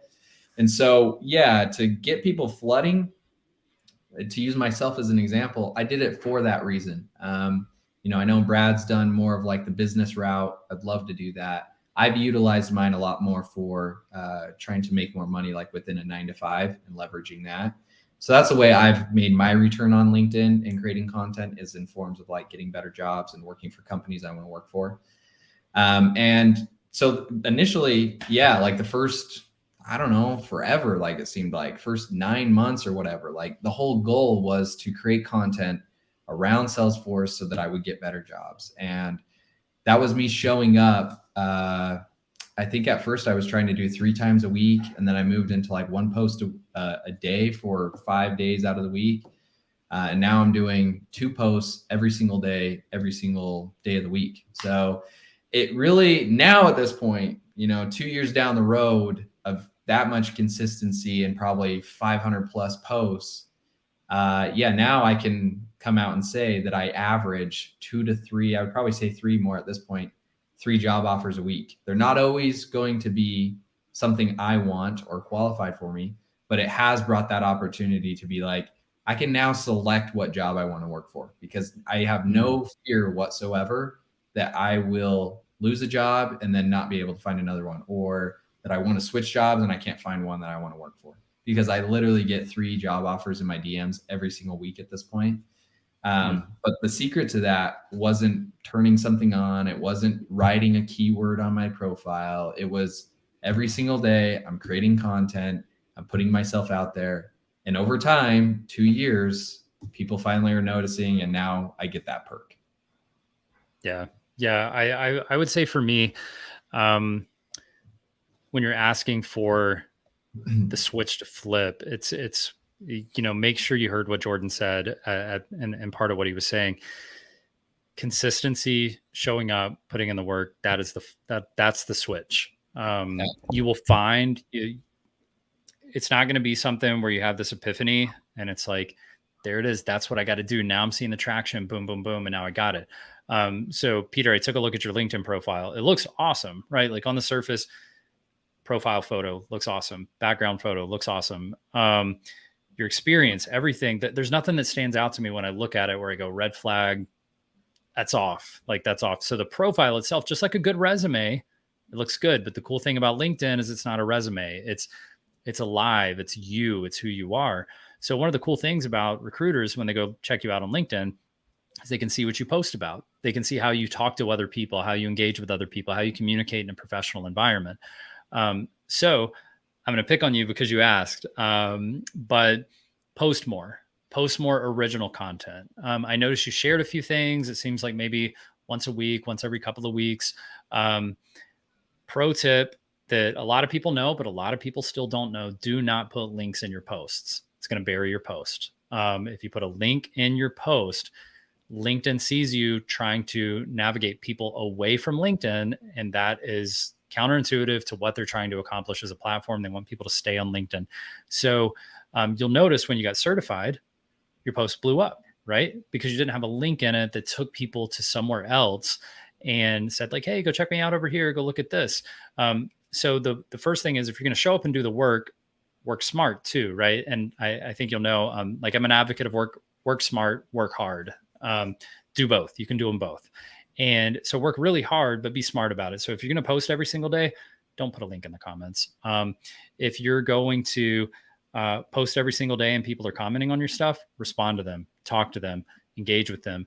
Go on LinkedIn. Don't just hang out in your notifications, because I've done this before too, where like once I have posts that are doing well, I'll just hang out in my notifications and I'll just read what people are saying to me. And then I'll comment back to them, or I'll see who said what on my post, and they liked it. Now I feel good about myself. And like, that's cool and all, but you get stuck in your silo of you. And make sure to head over a couple tabs and click that home feed and see what other people are talking about and comment on their stuff and post about their stuff and share their stuff. But you have to do that in conjunction with your own original post, because people have to be able to get to know you. And your comment on other people's posts can't just be, thank you, that was very insightful, I love what you said about that. You have to say something. Otherwise, when a recruiter or a hiring manager, someone is going to like sort of evaluating you and how you communicate, they're not getting a feel for who you are. So like, show who you are as a professional, as if this is you working in a professional environment.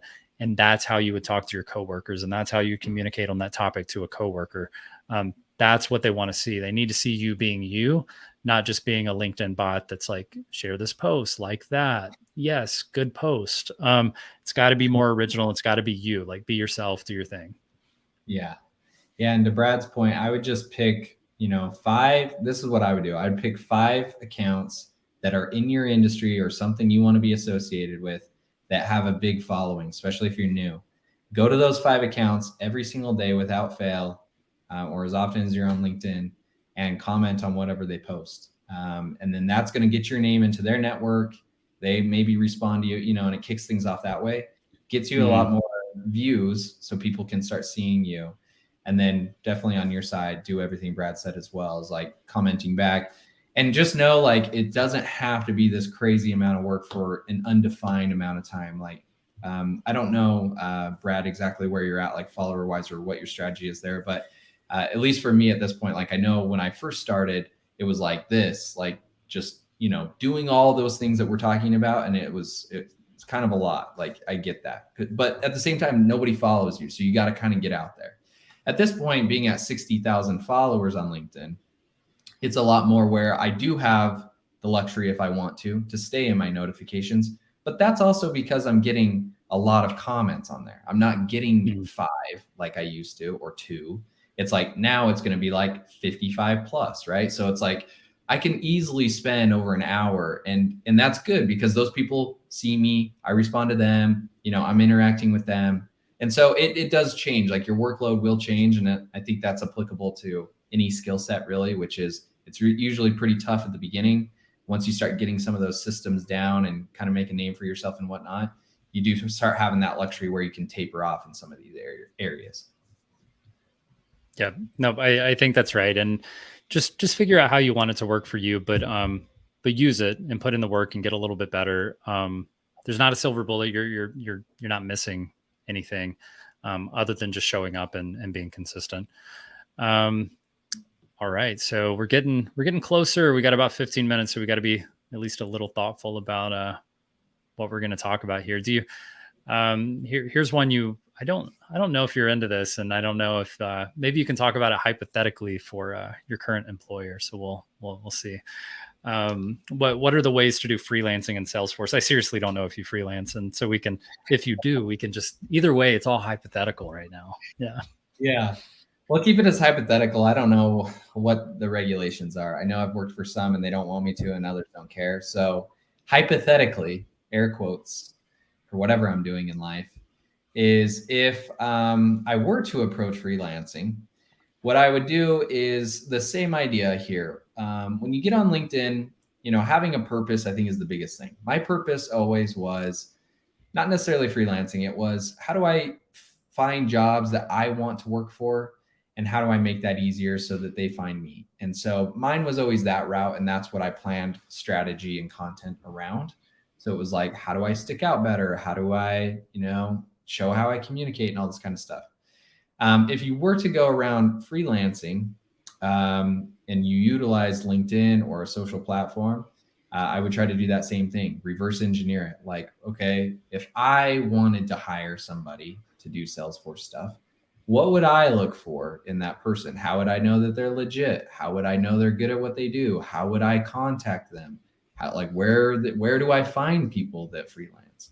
And those are the types of people, companies, whoever it is that you're going to want to interact with, so that you now become part of that realm of things, right? So I think that's a big one. And then once you get into the freelancing, I know Brad's done a lot more consulting. So once you get into it, though, I would just kind of consider things like, you're probably going to want to consider, like, how am I going to get paid for this? How are you going to write it up for tax reasons?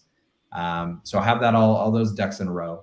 And then as far as how it goes, you do have like the capability of picking a rate. I would try to look up some other things on like Google. I know roughly around, I would say, and Brad can correct this, maybe 80 to 110, somewhere in that range is like pretty typical from what I've seen at least. So you could probably charge somewhere in there. And then as far as like about doing the work, I mean, as long as you're that type of person that you can be on that and be responsible for counting your own hours and scoping how long that's going to take, those are skill sets sometimes in their own. So if you're not used to freelancing and this is your first go at it, consider those as well, because that might feel a little overwhelming if you've never had to do that. And it's like, well, you get a project and they're going to expect you, well, we're paying you a handsome rate here. So what's this going to cost? How long? And if you're like, I don't know, maybe an hour, and then it takes you 4, or vice versa, it's somewhat of a problem there. So those are some of the things I would consider. Yeah, I think that's fair. Freelancing and sales, it's a big conversation. I've got a free freelancing course. It's a little, I'll say it's dated in the fact that my audio and my video probably sucks, but as far as content goes, it's quality. Like the freelance stuff is super quality. So if you go to the Salesforce for Everyone YouTube channel and just start, I think we have a freelance playlist. So if you just go to the freelance playlist, you'll see a lot of different freelance videos. But more specifically, look in the description and you can get a link to the free freelance course. The concept behind freelancing, though, is that, like Jordan said, you're running a business at that point. If you're going to do it well, you're operating a business and you're a freelancer. LinkedIn's going to do a lot of favors for you when you're looking for clients. Upwork, tools like that can get you off the ground. To me, it's not a good long game. It's a good way to get off the ground. Eric Mall has a new platform called Ohana that can be beneficial. So you might want to reach out to Eric Mall, see what he's up to. Google Ohana. So that's Ohana LY. There are a lot of different things you can do to get started, but don't take this lightly. Like, I don't care if you charge $20 or $200 an hour. You need to know how to gather requirements. You need to know how to build requirement documents. You need to know how to scope work, or at least feel, comfortable with the idea that you might miss scope and have to do some work for free early on until you get the hang of it. You need to know how to manage projects, project timelines, payment terms, non-disclosure agreements, when to invoice clients, how to invoice clients, what they're expecting. What if they don't pay? What do you do? all those things. There's so much weekly status reports, all this stuff. There's so much that goes into it. If you want to be a good freelancer, I would recommend getting a consulting job and doing that for a year first. Get the hang of how these projects work and how you juggle a lot of projects. But you can find the free one, and that'll help you get an idea of sort of what you're up against. But if you're a Salesforce professional today and you've got a year or two of experience and you're out there on Rover walking dogs trying to make money on the side, like stop it, freelance. Like that's what you need to be doing. You can go make a lot of money freelancing. Like I think I capped out around maybe like 200K working 20 hours a week. So you can make good money freelancing. I wanted to hang out with my daughter a little bit too, instead of just making more money. Yeah. So let's see. I don't know if you're into FI stuff. I forget.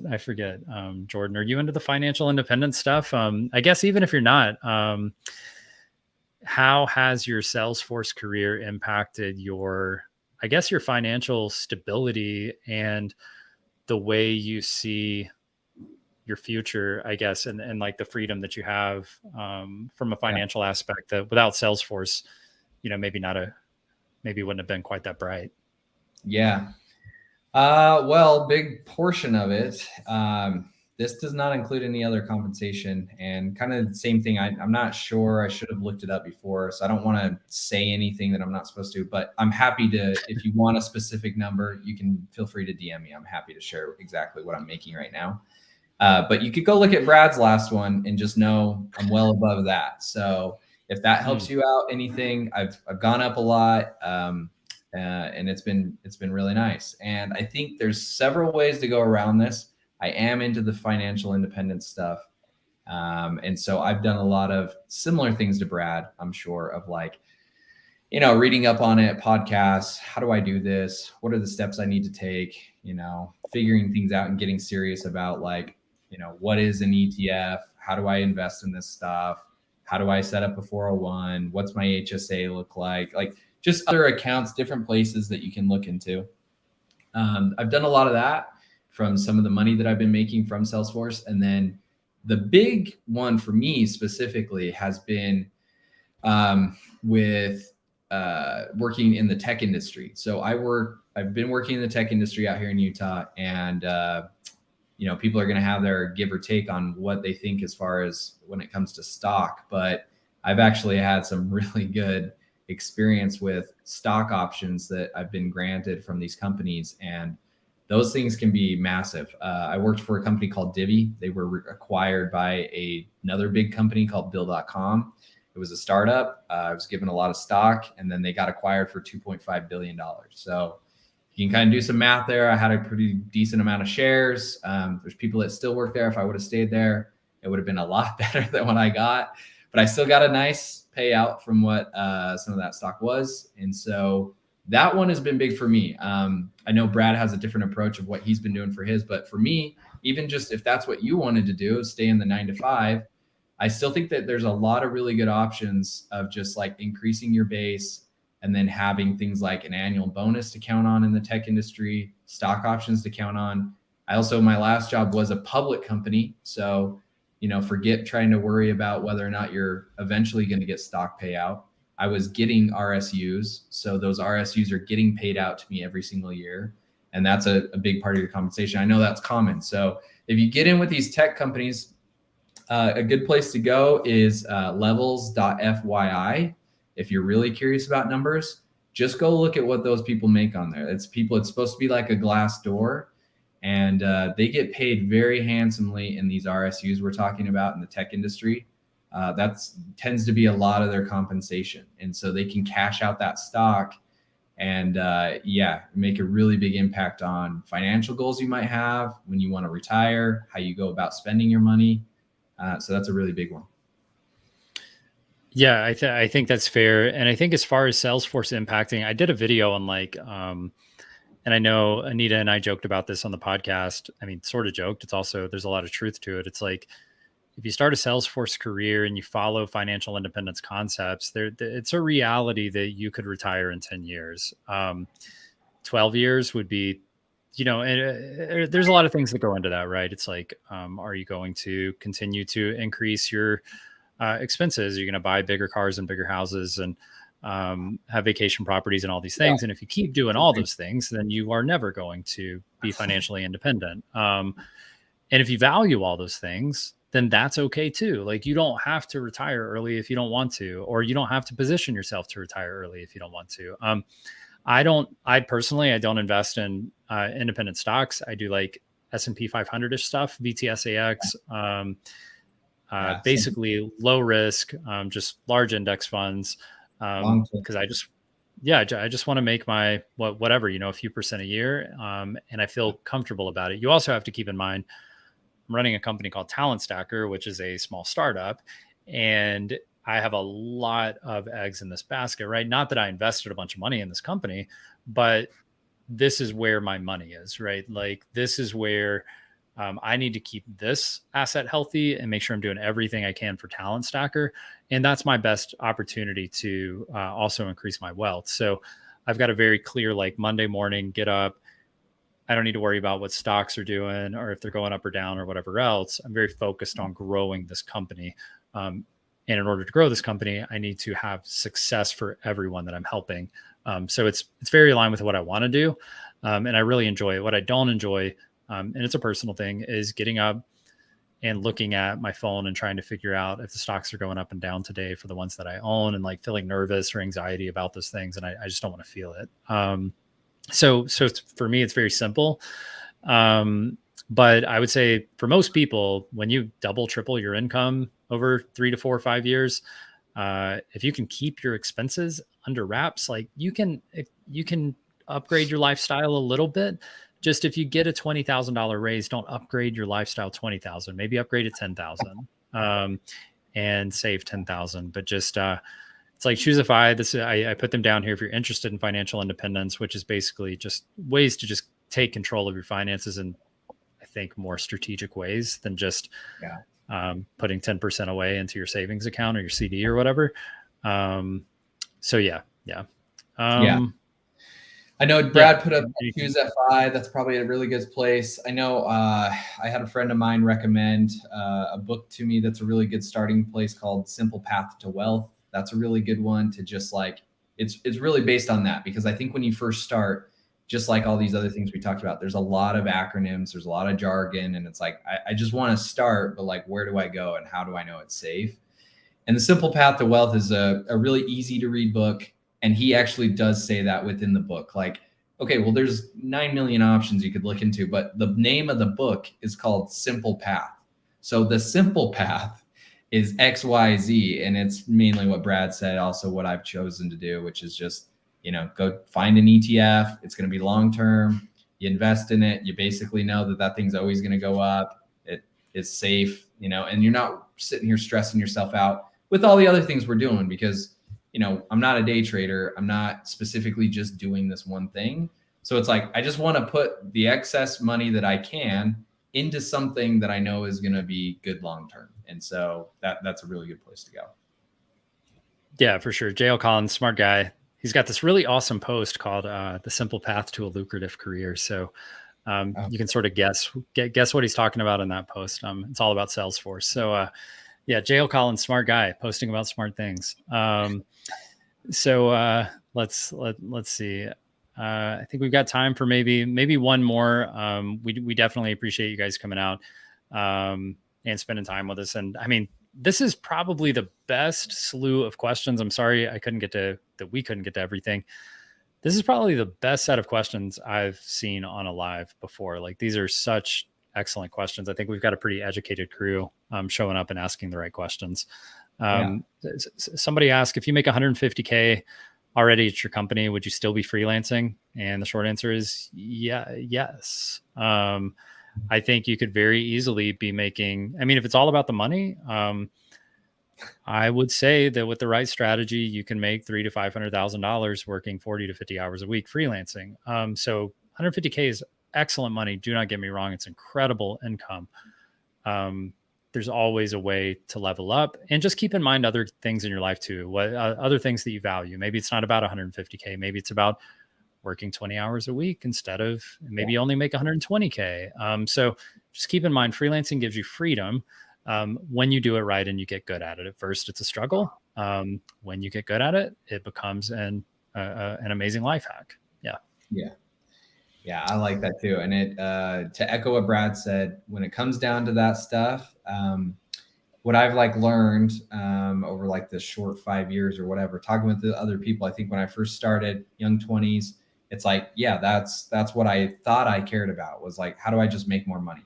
And then as time goes on and life happens, and I think you also, I mean, from where I was at, was literally making, what was it? It was like 15 bucks an hour at this call center before I even found Salesforce. So it's like, yeah, at that point, I don't have any money.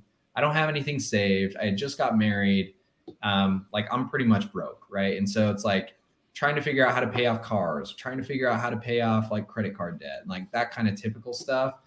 But I think once you kind of surpass this basic level, a friend of mine and I always talk about this, is like once you surpass this basic level of necessity where it's like, okay, I can cover ends meet and I can also have this money to go out and eat and go do fun things when I want to. It does change a lot of like maybe how you want to approach it. Cause then at that point, like Brad's saying, you know, that I have friends that are doing that, where it's like they're still just like killing it as far as money goes, and they're happy and content doing that. Whereas for me, it's almost switched a little bit of like, okay, well, I'm now making X amount, and I'm actually starting to get more concerned with like, I enjoy being able to have really flexible time and go out on my four-wheeler in the middle of the day and go ride in my backyard and in whatever that might be, right? And so that stuff has now taken a different approach, which I didn't think it would, of like how valuable that is to me at this point in time. And then other things just going on in my life at the moment that I want to make sure I have time for. So yeah, a lot of it will, I think, can change with how you approach that stuff long term. Yep. So if you guys have any questions, feel free to, I know we didn't get to some things. Feel free to, maybe mention us in the post. I'll try to come back through on Salesforce for Everyone on YouTube in the comments, things like that, and try to wrap up some of these questions for you guys. But thank you so much, Jordan, for Yeah. spending time with me. You and your 60,000 followers had time to come hang out with Bradley. So I certainly appreciate it.